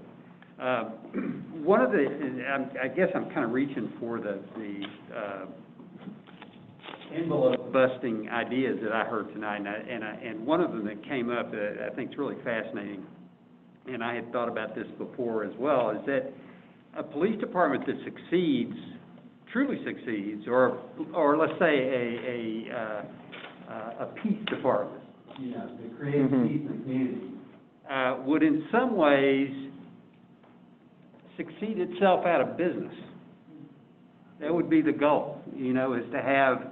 And so what does that mean? And what occurred to me is, you know, there are these things being thrown around about, you know, defunding and so forth. Well, another way to approach that, I think, of course, reallocation is an idea. The best police department would be able to police in such a way that they were able to reallocate the maximum amount to things that stopped, you know, that got to the root problems of people's lives, and the things that cause mental health issues are there, poverty is there, education is there. And the most successful police department would be that department to figure out how to reallocate some of that, and this is always an amazing number I look at, 37% of our city's budget that is dedicated to that. That's not a knock on anybody, because I imagine it's not uncommensurate with other cities. Maybe it's even worse. But it's still an astounding thought that a community, we call ourselves a community, dedicates that much of its budget to enforcing laws on its people. So anyway, I just wanted to say that as I was trying to hear the different ideas tonight, that idea is a guiding principle, which is that police department, which could reallocate as much of its budget as possible, would indeed be the most successful police department. That might well mean that what we define as a police officer changes, so that we talk about putting in mental health professionals. We talk about maybe putting in other kinds of things, and maybe it doesn't all get called police department anymore, or maybe it does. The idea that you have officers who are unarmed. Somebody said, well, they never take the British model. No, but the police department that's succeeding best would most nearly approach that model, because they wouldn't have the same use of force requirements that another police department might have. So anyway, that's all I wanted to say about it, is that really stood out to me. And I don't disagree with anything you said, but I would point out that I don't think the size of the police department, the percentage that the police department takes up in our budget, is partly because it's not just that officers are out imposing the law or enforcing the law. They're talking to the crazy guy on the path on the path through the forest preserve that they've talked to 3 times this week, and they're probably going to do it tomorrow too. And I don't know that that's a responsibility that police necessarily have to take on. No, Somebody does, but yeah. Yeah, and I think that's what I'm saying, is that being able to hand off those responsibilities, or to redefine the police department in such a way that maybe, whether those responsibilities stay or not, they're being handled by people who are trained specifically to take care of those issues. Right, and I think that may be as misguided as sending kids overseas and expecting them to build a nation out of rubble. I think you can't ignore those numbers if the numbers are accurate. 38% for... No, I agree. And 3% for community development, particularly with the numbers that were mentioned about poverty. If there's any truth to that, I think we need to examine that. As a matter of reallocation, and certainly prioritizing what it is that we do. And I don't, I live here. I'm clearly a black person. I don't think this is the worst place in America, and I'm glad that we've had some encounters. I was surprised to learn about Ms. Moss. I'm not really aware of that situation, but I think we can do some things better. I'm not ignoring that, but I think those numbers, if they're accurate, and I don't know, are stark, and I think that says a lot. Particularly, again, if those numbers with regard to poverty are accurate, from Chicago, and I mentioned this in HRC, there are a lot of programs that happen in Chicago for youth, and that helps to develop people. It's not your fault that you're born to parents who maybe don't have it to give, but you live in a community, so you're not an isolated being. You're part of a larger group, and if we can do better by that, I just think that we'd be further along, further down the road, kicking the can, right? That's the analogy, kick the can further down the road. I don't think that number's that high, because most of the city's budget is salaries, I assume, and the police force is the largest group of city employees, I assume. So Well, that would, I mean, that's a relative thing, though, what you were saying. You don't think the number's that high for For the police numbers we have now. for the numbers we have, right, exactly. And I guess my point would be is that it's kind of an astounding idea that something called a community requires 37% of its budget being paid toward policing. Or 3% being so small for community development. Yeah, it's the imbalance and the... What's challenging and troubling to me. If in fact we can do more and do better. And I remember Lowry talking about having problems with training because of the cost and trying to write grants. So something's got to give. Something's got to help to create a better balance, I think. That's, I'm not the budget person. And we all know that it's not just Dekalb, but there are a number of communities now that are suffering for lack of revenue. And so it's a real fundamental challenge for everyone in our community. And it's all the more reason we all need to work together and brainstorm and, gee, that's a good idea. No, what about this twist on that? And, we've got a lot of work to do, but most of it is dialoguing, I think. Yeah. Well, and if I can add one more thing, the history of the HRC was that when there were complaints against the police, the HRC would hear those complaints, right? We wouldn't, scold a police officer, but we would be an objective body outside of the police department. And I think that constituencies had challenges with that because you're not the police. But I do think people need a sense of a more neutral body to hear some concerns, because I think people raised some concerns here tonight about issues that have occurred and they don't know where the complaints are. They don't know what happened. And that troubles me. Because I like to think if I make a complaint, somebody's going to hear it. I like to think, I'm connected with the HRC, so I'm going to talk to somebody. I'm going to go, hey, Bill, I got a problem, man. This is what happened. I'm going to write everybody a copy.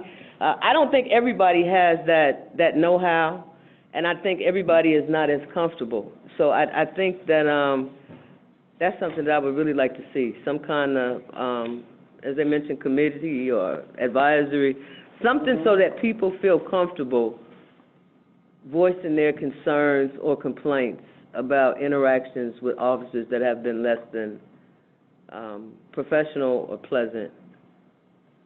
I think one of the recommendations in the Campaign Zero that Norton referenced is that be actually a paid board. As part of the city, that would be a group of people who were solely responsible for things like investigation and so forth, but that they would actually be a professional body and chosen primarily by the community, not chosen through the city or the police. I agree with everything that you're saying, but I think it needs to go a step further. Too many Band-Aids. There's always Band-Aids, and then it goes away and it dissipates. Something gets written, something gets reported. People are telling us they don't know where things are in the process, and sometimes they never get an answer. And I want to see us give people answers and follow all the way through. And if someone files a report, the report needs to go all the way to the end and not get stuck in some little aspect and then no one knows where it went, or something gets written and it's a Band-Aid and then nobody does anything with it. And you hear the frustration of people on the call and frustrations that some of us had, and there has to be accountability and there has to be follow through and answers. It just can't be, I want to voice something and then it stops there. And would like to see us make things go further to the end and give answers. Well, with that in mind, Nadine, I'd like, if I don't know if anybody would second it or get approved or disapprove, but I would like to introduce these as specific proposals to pass on to the city council, because, again, I don't think this is the be-all and end-all by any sense, but I think the people on our street corners and I think the people in the parking lot at the police department would like some greater reassurance than that we're going to get back together next month and talk about this some more.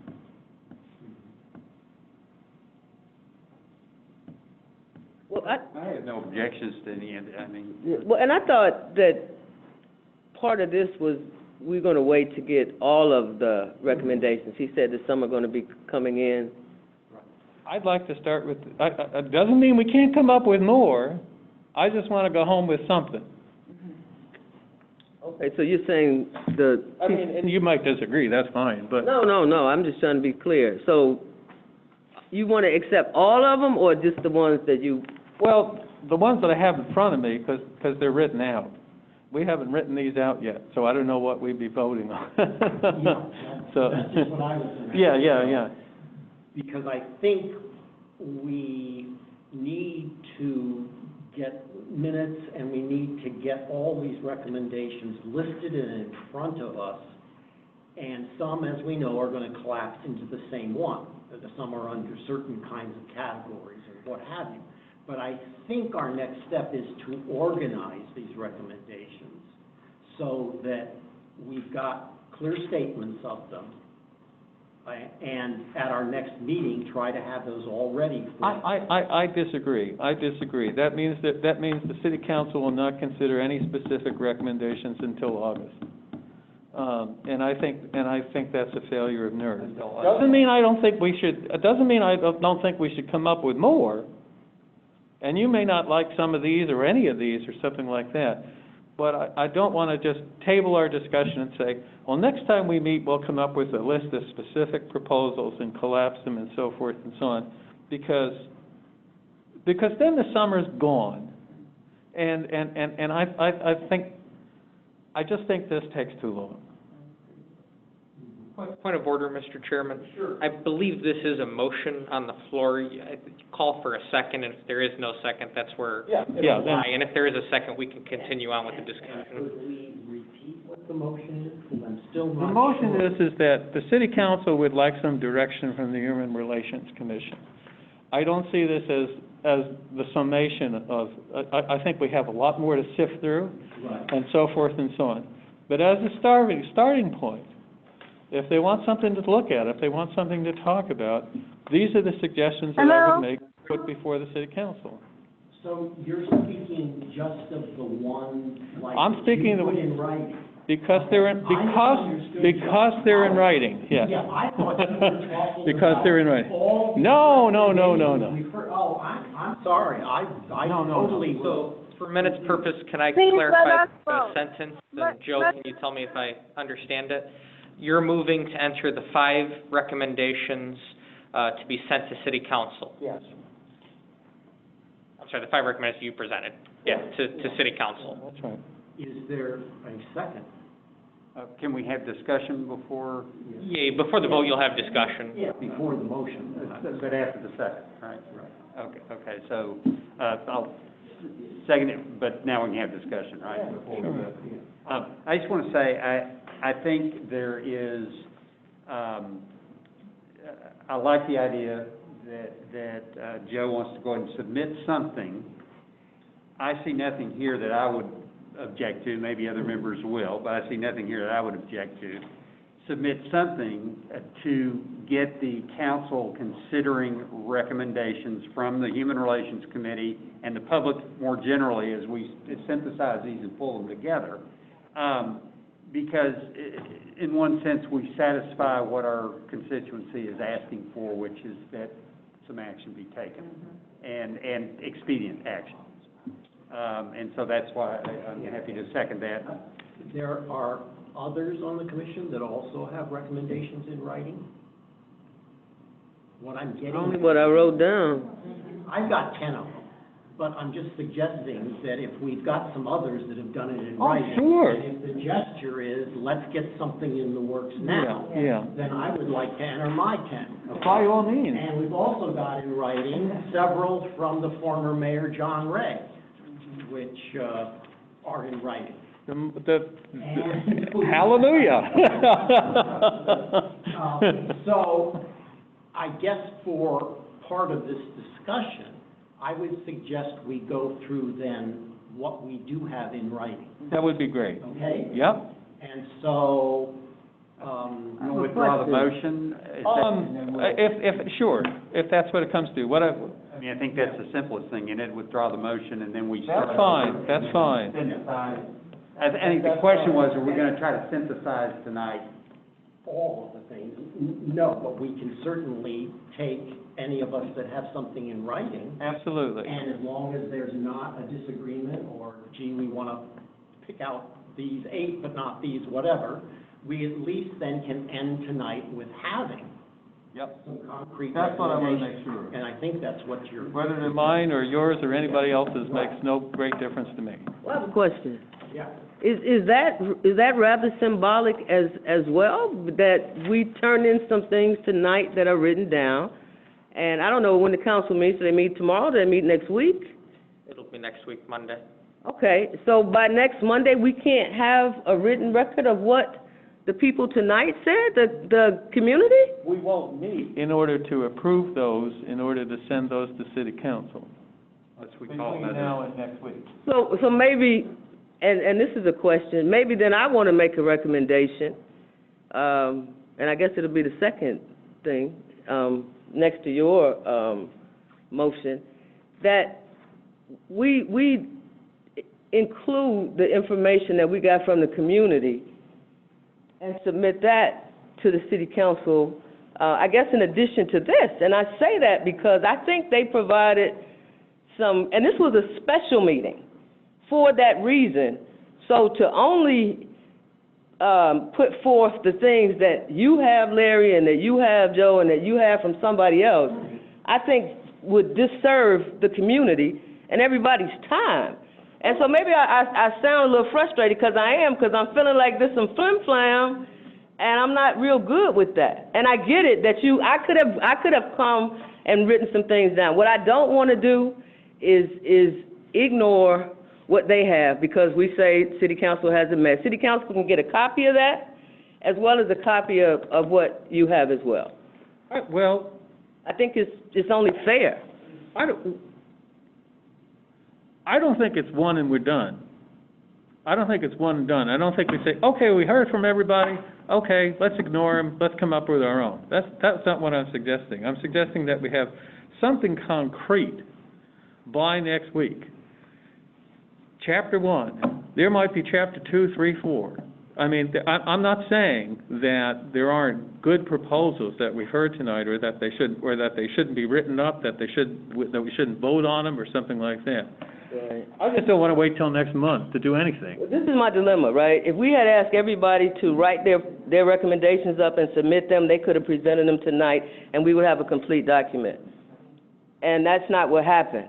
And so I think it's a fairer approach to say, we can submit what you have and what you have and what you have from somebody that used to be the mayor, John, I know him, but we can also have these guys that have been taking notes to include that other information for the community. That's what I'm saying, because that way, I don't disagree the city council has a variety to choose from. I'm not opposed to what. No, I get it. But I don't want to leave the community out, because I think what often happens is you have the community get together and say these things, but then the people around the table actually turn in the document and go, well, this is what we're going to submit. And so what I'm suggesting is that we submit to council a variety of input from the city, from the community, that they heard, in addition to what is here. And I don't know how long it takes to get the notes. How long does it usually take? I mean, maybe that's a question, that they work with some expediency to get that information. They were writing it down, both of you too, right? Yeah, and I'll admit, this is one of the larger meetings we've ever had, so I don't know that I could give you, I've never had to write up stuff like this, but I could try to get it by the end of the week, if not early. I can work on the weekend on this, that's fine. I have no objection to that. So four aldermen and the mayor watch this. Right. However, I will defer to my boss here if he's trying to make a comment about what he's expecting from me, which is all by all means. This is recorded, right? So, one of the things that can be done is that this can be made available to the council. It will be, and it will be. And they should, one of our recommendations should be that they listen to this, that they listen to this conversation. Okay. The other thing, though, that we're forgetting is that we have invited people to provide written statements who were not able to participate tonight, is that correct? And when did we have a deadline on when we asked them to have that in? We wanted it before our next regularly scheduled meeting. Okay, So that those could be considered also. and so when is the next council meeting following our next regularly scheduled meeting? It'll be that following Monday. It would be that following Monday after the July 7th. May I jump in as a staff Sure, support yeah. on that? Wonderful discussion. Thank you. Thank you, Larry, for working several weeks ago and organizing this. Thank you, members of the commission, for taking this on aggressively tonight. Thank you, Joe, for wanting to get things moving. We can't hear right now. I apologize. The speaker's not loud enough.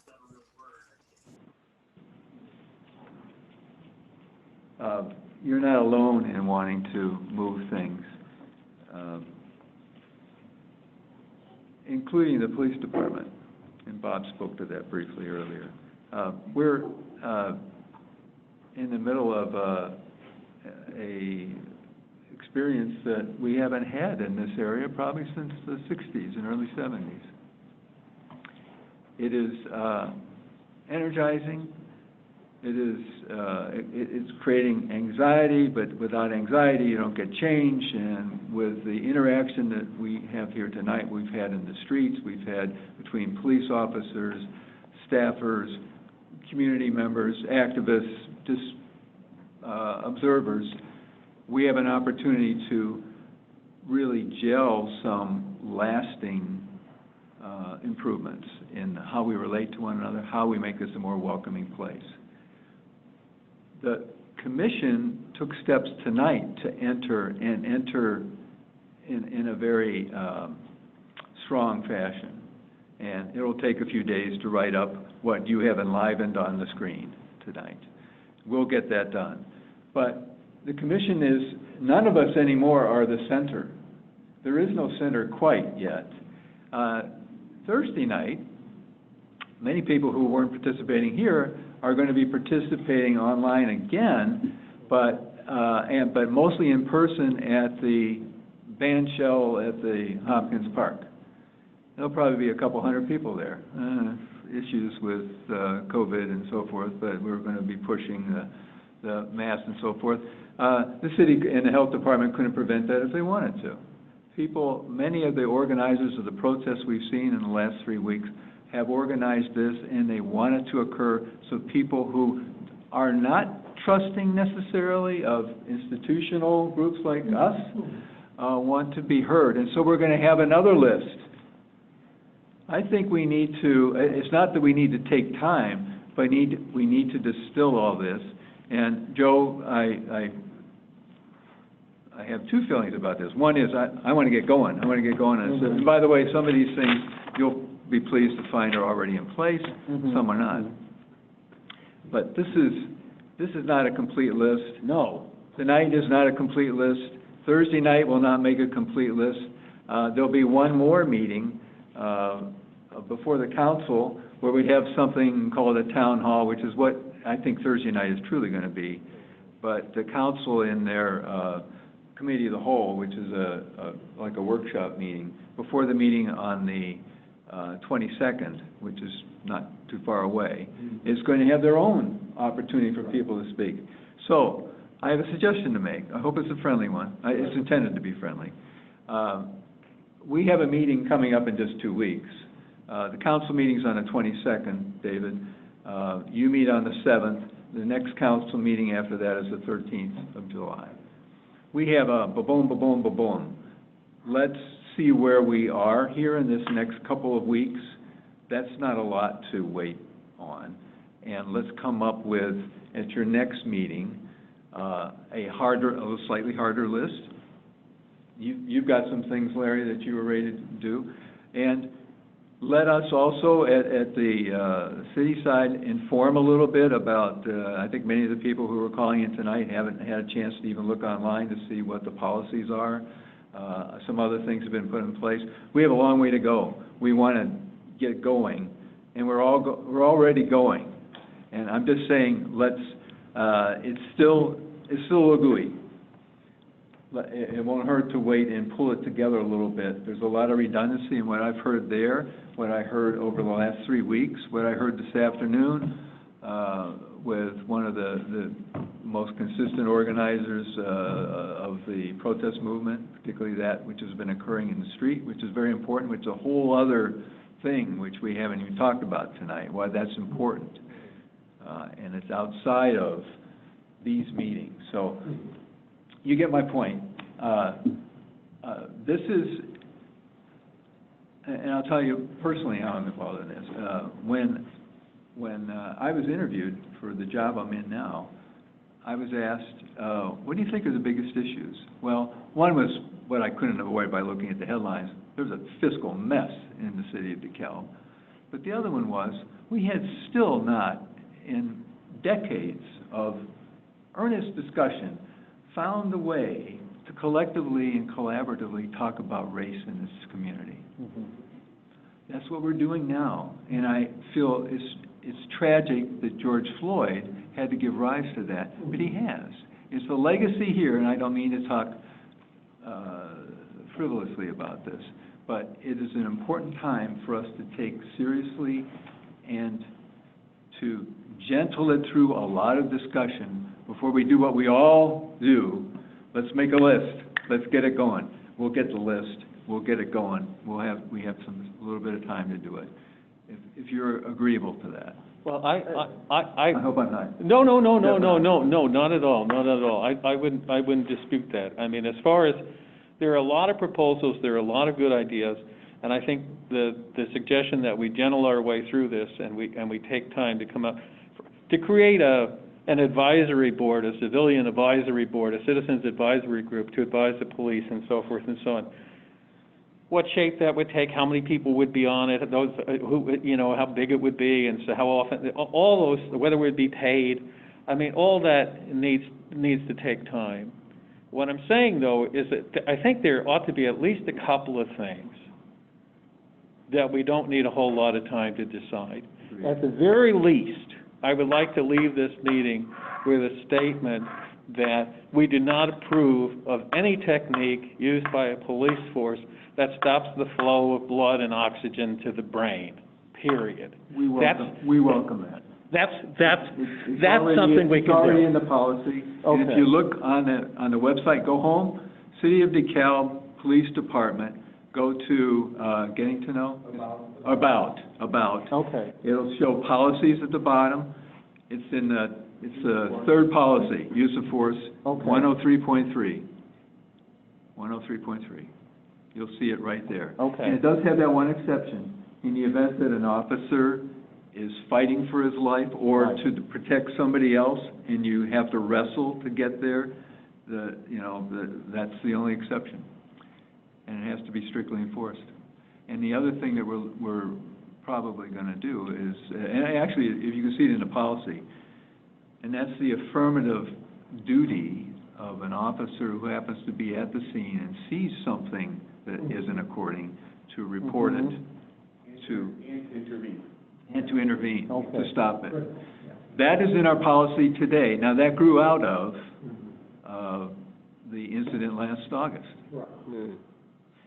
And it's beyond what, and somebody said it, maybe it was you, Joe, maybe it was you, Lisa, Dave, I don't know who it was, talking about, or maybe it's you, Larry, talking about best practices and how they're evolving. Boy, are they going to evolve nationwide in the last, and from here on. And they are here. We were just accredited with, quote, the best practices as defined by police agencies in the state of Illinois. Turn the page.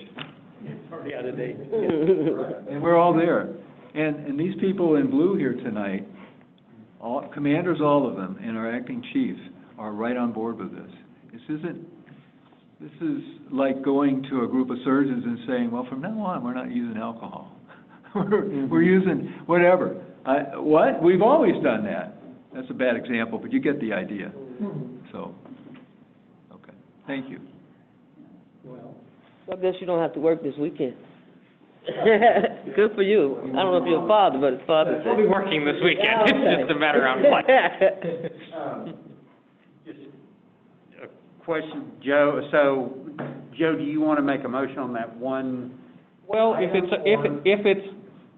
part of the, if it's on the webpage, if the commanders understand it, if it's enforceable, I don't think that's necessary. I think it's necessary that it exists. Correct. If it already exists, I'm fine.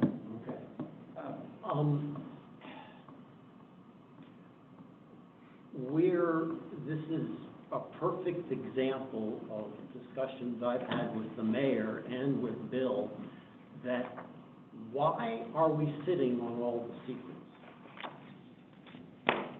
Don't we need to tell the community these secrets?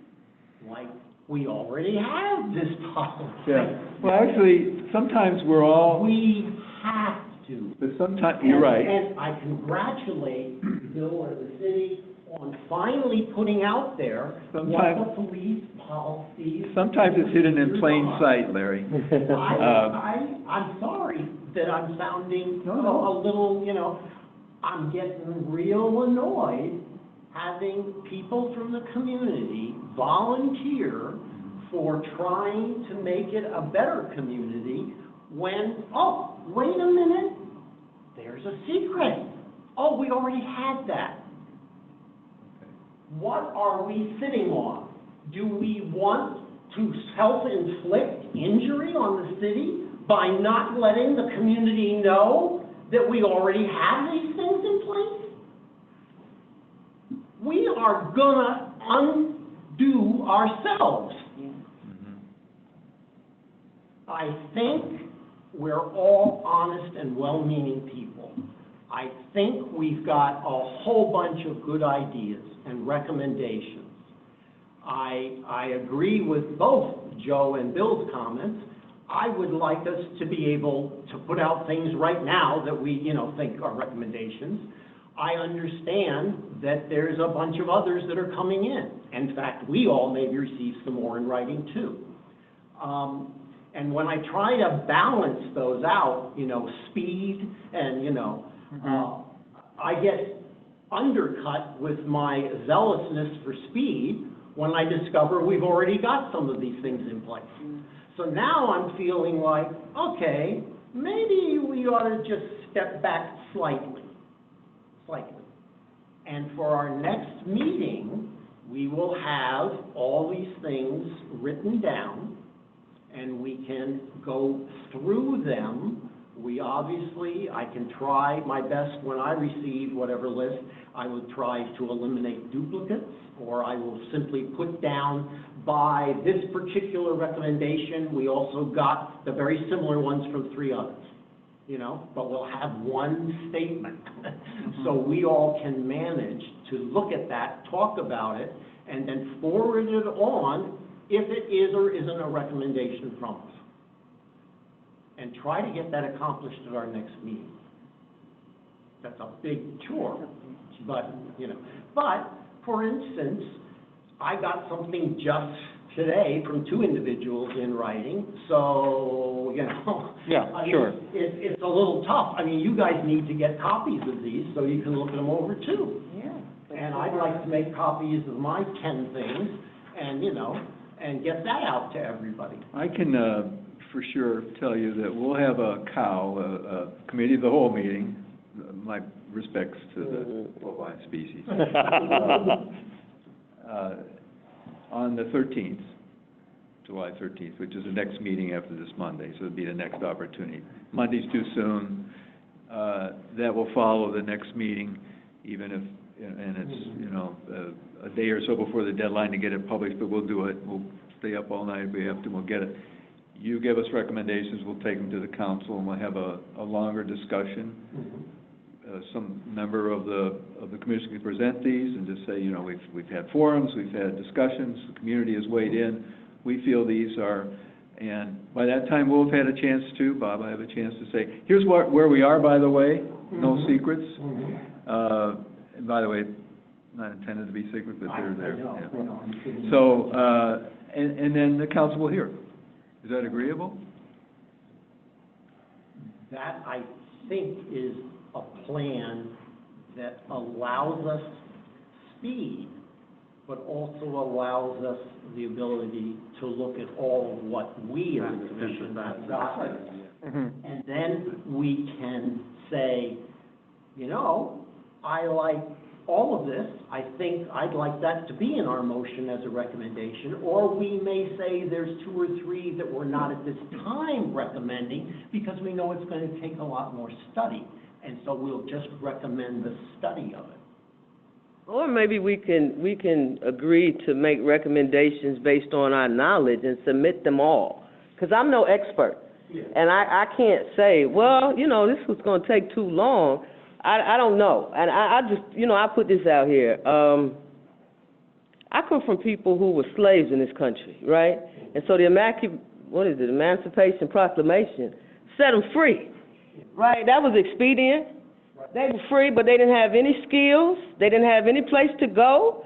They didn't have any way to earn a living, and they didn't have any respect. So to do something to get it done, and I'm all for let's fix it and get it done, but to do it just to do it and not do the best job we can, that's worse to me. And that's worse to me based on the history of this country, and given that the disproportionate violent acts occur to people of color, particularly black people, I think this is something we should take serious, and I think it's not do it just to get it done. I think it's do it to get as much information as we can. And some of the police, I'm sure, are probably familiar with policies and what police officers are doing. They should look at that. I would rather just take it all, review it, look at it. Maybe we can prioritize it because we know this and we think that, but not, I don't want to leave somebody's idea out, you know, unless they say, even if they say give all the officers bubble gum to help them reduce stress.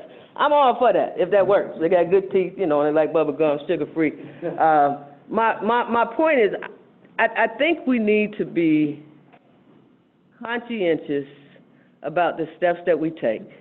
And I think we need to be sincere about trying to see something implemented and not doing it to get it done to make sure that we said we did something.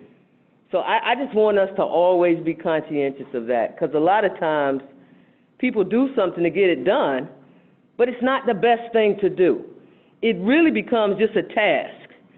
And people get caught up in the momentum of we did a task and we put it together and now it's, you know, I think this requires probably some more conscientious. And Bill just said there's going to be some more people talking Thursday and then something else. So I don't want to leave any of that out. I think whatever we do, what we're trying to do is aim toward more inclusion, mutuality, collaboration. Yes. We certainly have to let these people in blue weigh in as well.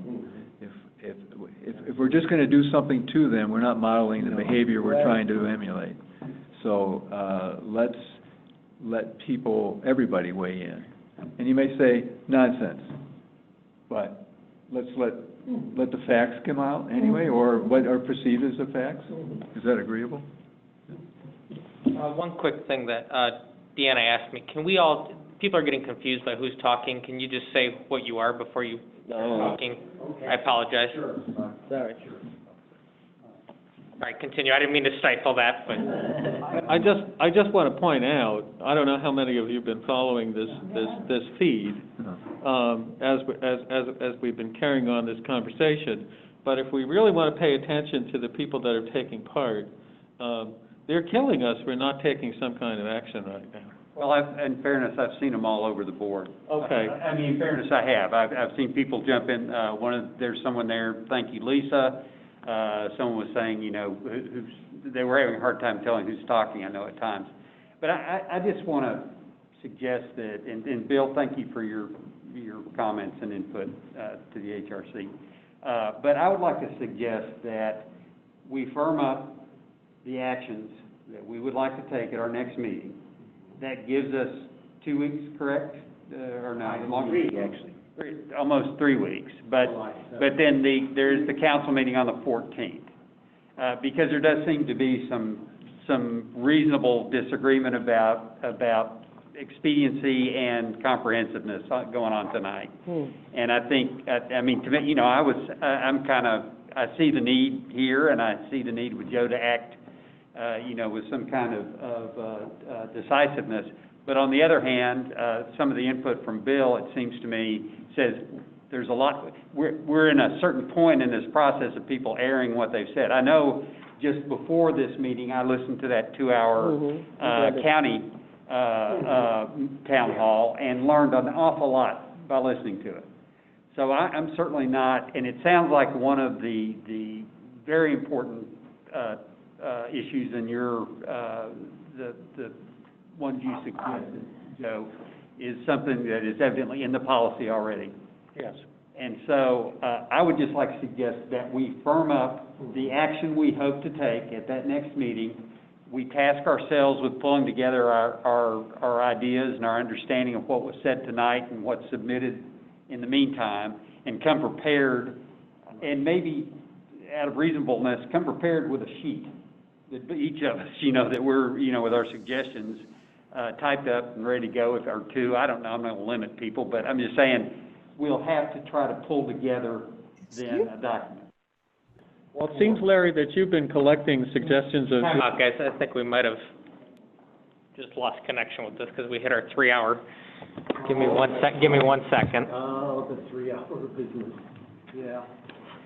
Oh, with the Zoom meeting? With the Zoom meeting stuff, yeah.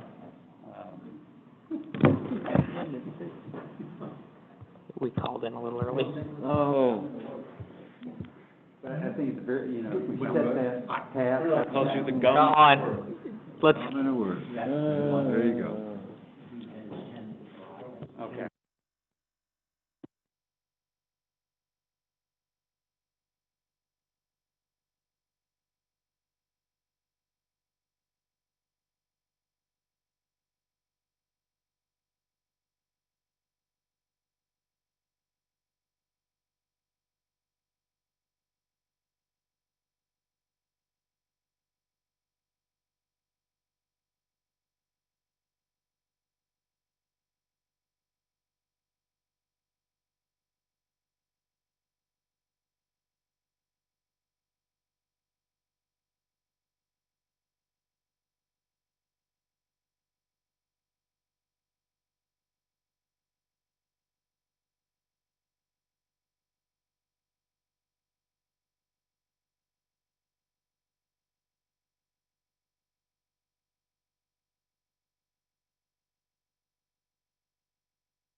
Can somebody unmute and talk to see if I can hear you? Because I know we can't hear them. Can you hear me? Okay. Yeah. So, yep, I can hear everybody jumping in and not them. Yeah, okay, great. Yeah, so can they hear us? I don't think so. It was something that they were plugging in to the system. They're supposed to be getting me the number. Oh my gosh. So guys, what I'm seeing from the chat is that the consensus of the people on the call is that you want results today, right? Yeah, and if they'll listen to me. But we would like to be listened to. Yeah, and if they will get back on here in a second, I will call it out to them. Mm-hmm. They're not listening at all. It's like white male privilege for 100%. But they are listening. they said that they can see what we're saying and they don't care. They see that the chat is lighting up and we're all saying the exact same thing, and they just don't care. Yeah. Well, no, I think that I'd be happy to support somebody speaking up once they can hear us. I think that somebody should speak up verbally. I can let them know. up, and I don't. You know what though? Because I got to put you back. So the rules of the meeting is I have to put you back on mute when they get back on. Sure, but can't she unmute herself? That can, and I have to remute. But if you can get something in quick, right? What about special meetings? Can you go to the bathroom? I did send that to them. Can we have another special meeting No, tomorrow? I need to have them talk about it. What is this? You sent it to them. Nobody's talked about it. That I'm just a conveyor of information. I have no leadership. Do they hear? Yeah, I Carolyn, the committee could have a meeting within 48 hours. All they got to do is publish notice. They could have a meeting by noon on Friday and approve what was said and their recommendations. It could be at City Council in time for Monday night's meeting and comply with the Open Meetings Act. And the City Council can have a special meeting after the 22nd. If that's too tight a time frame, they could have it on Tuesday or Wednesday next week. They're meeting in the police department, the public safety building right now, right? They are. That's where they are. Oh, well, I might have to jump in my car and be outside to yell some things when they get out. Well, and it's an open. It is an open meeting there. There's people from the community in there. Oh. Are they here? They're not hearing us? They probably are. Yeah, I mean, plus it's recording too, so they can always go back and listen. Oh. Well, I'd like them to address a special meeting that can expedite it by Monday or at the latest Tuesday or Wednesday of next week for the City Council to act. They definitely have time to I'm talk going to about bring that that back tonight. on. I have to mute everybody again, but they are coming back on at this point. So they should be back Hello, on the call. Deanna, can you hear us, Deanna? I am having to remute at this point. It'll Deanna, take me a minute. can you hear us? I can hear you, Jason, yes. You can't hear me? All right, that's fine. Well, I we're have to just gonna remute play- everybody though, Jason, and then I'll bring you back on.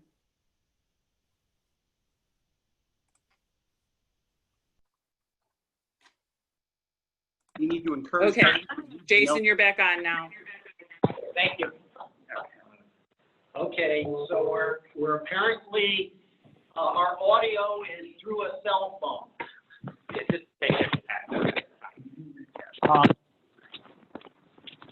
We're discussing the immediacy of trying to come up with some concrete recommendations for the city versus making sure we've reviewed them all, because we still have more coming in, and thereby be able at our next HRC meeting, which is Tuesday, July 7th, to have as complete a list that includes the input tonight, as well as some other inputs we've had, as well as some written ones that are coming in. We will collect all of those, and at our July 7th meeting, we will review them and determine those that the commission believes are best recommended to the city or what specific department.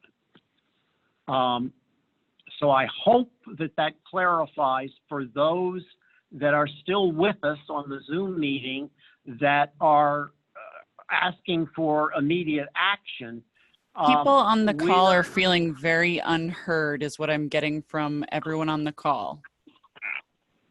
Well, I hope everyone still on the call knows that we have not eliminated anybody's points, that we're going to get those all in writing as a part of our minutes. And at our next meeting, which is July 7th, we're not ignoring anything. We're simply going to have the final discussion of recommendations that we would vote on to send forth to the city.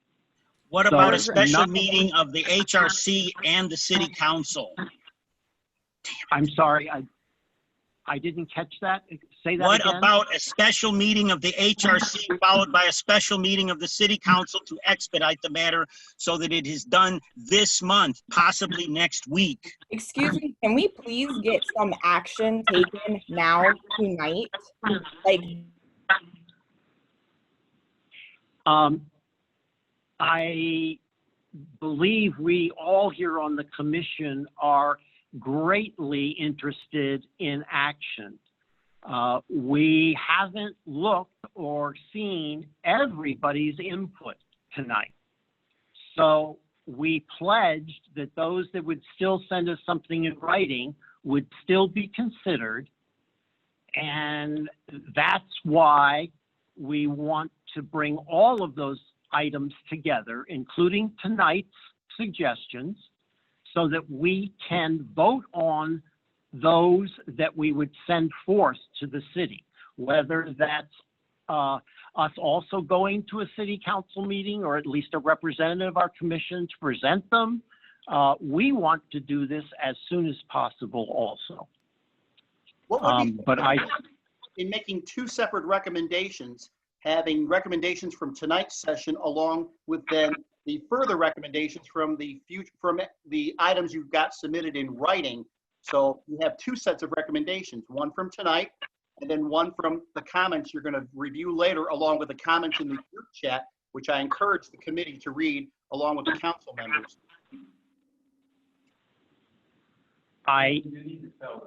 We have a meeting on Thursday in the park.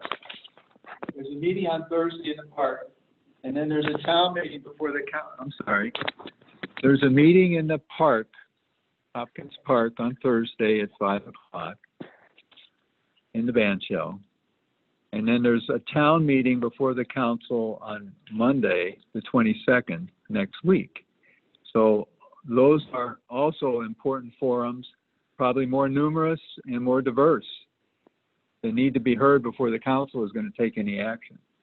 And so I think we need to compile that and take what has been shared here tonight and pull it together, as Larry's saying, and then have something we can all, the community can look at and see what we missed, what we should add, and so forth.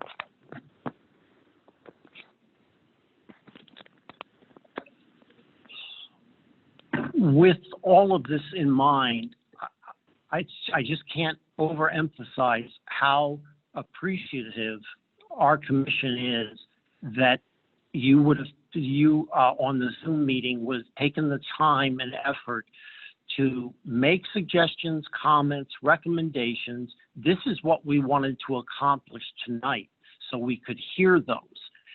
Now we just simply need to add in the additional ones that we have and then make our official recommendation to the city. So I don't think it's going to be long off. And I hope you can appreciate the need to do our due diligence in looking at everybody's recommendation. So with that, I would excuse me. Yes. This is Vivian here, Vivian Mead.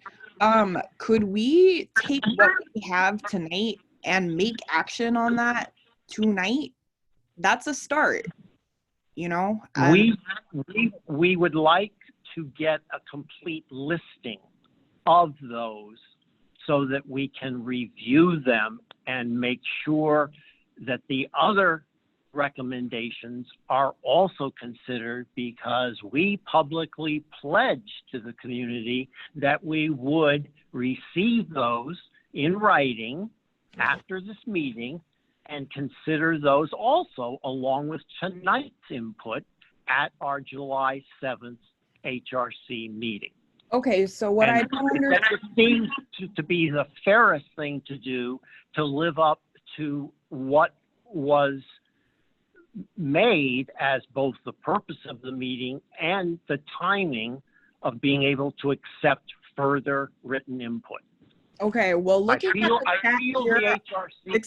feel the HRC has to live up to what was contained in our press release.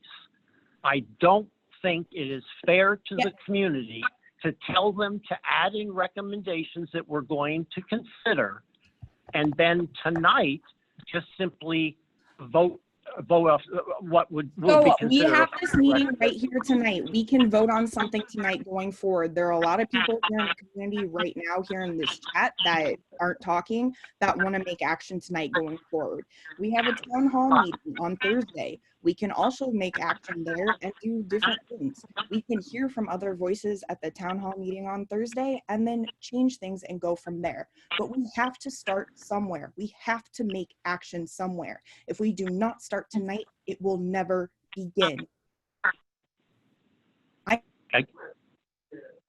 Again, I sincerely appreciate that, and the commissioners have all talked tonight about wanting to expedite all of this recommendations. I just personally, on my own, and the other commissioners may disagree, but I feel we publicized that to this community, that if they couldn't attend the Zoom meeting or provide their input tonight, that we would wait to consider it in writing, and that we will then do our final recommendation on July 7th. And I unless the other members have another suggestion, I really feel we need to hold ourselves to what was publicly stated. I think from what I'm hearing, people are just asking that a special meeting be planned to expedite this. I don't think, from my point of view, I wouldn't mind waiting so that we could, so that you could keep your word, so that everybody's points could be considered and compiled, but they don't want to wait until July because they do not want any stalemate whatsoever. So that's what I'm hearing. Well, I appreciate that, and we're feeling that too. And I think the soonest we'll have all these materials circulated will be at the end of the week. And that's why we simply had planned for our July 7th meeting to finish up with the recommendations we had received. That will be inclusive. And in this day and age, I think being inclusive is very important, as is getting some recommendations in front of the City Council so that they will start the work to implement as many as possible. So we'll certainly be talking with the city if there's going to be a change in any kinds of special meetings or combinations or what have you. But I think for tonight, we've really come to the end of the productive part of what we can do. And so I want to thank everyone again.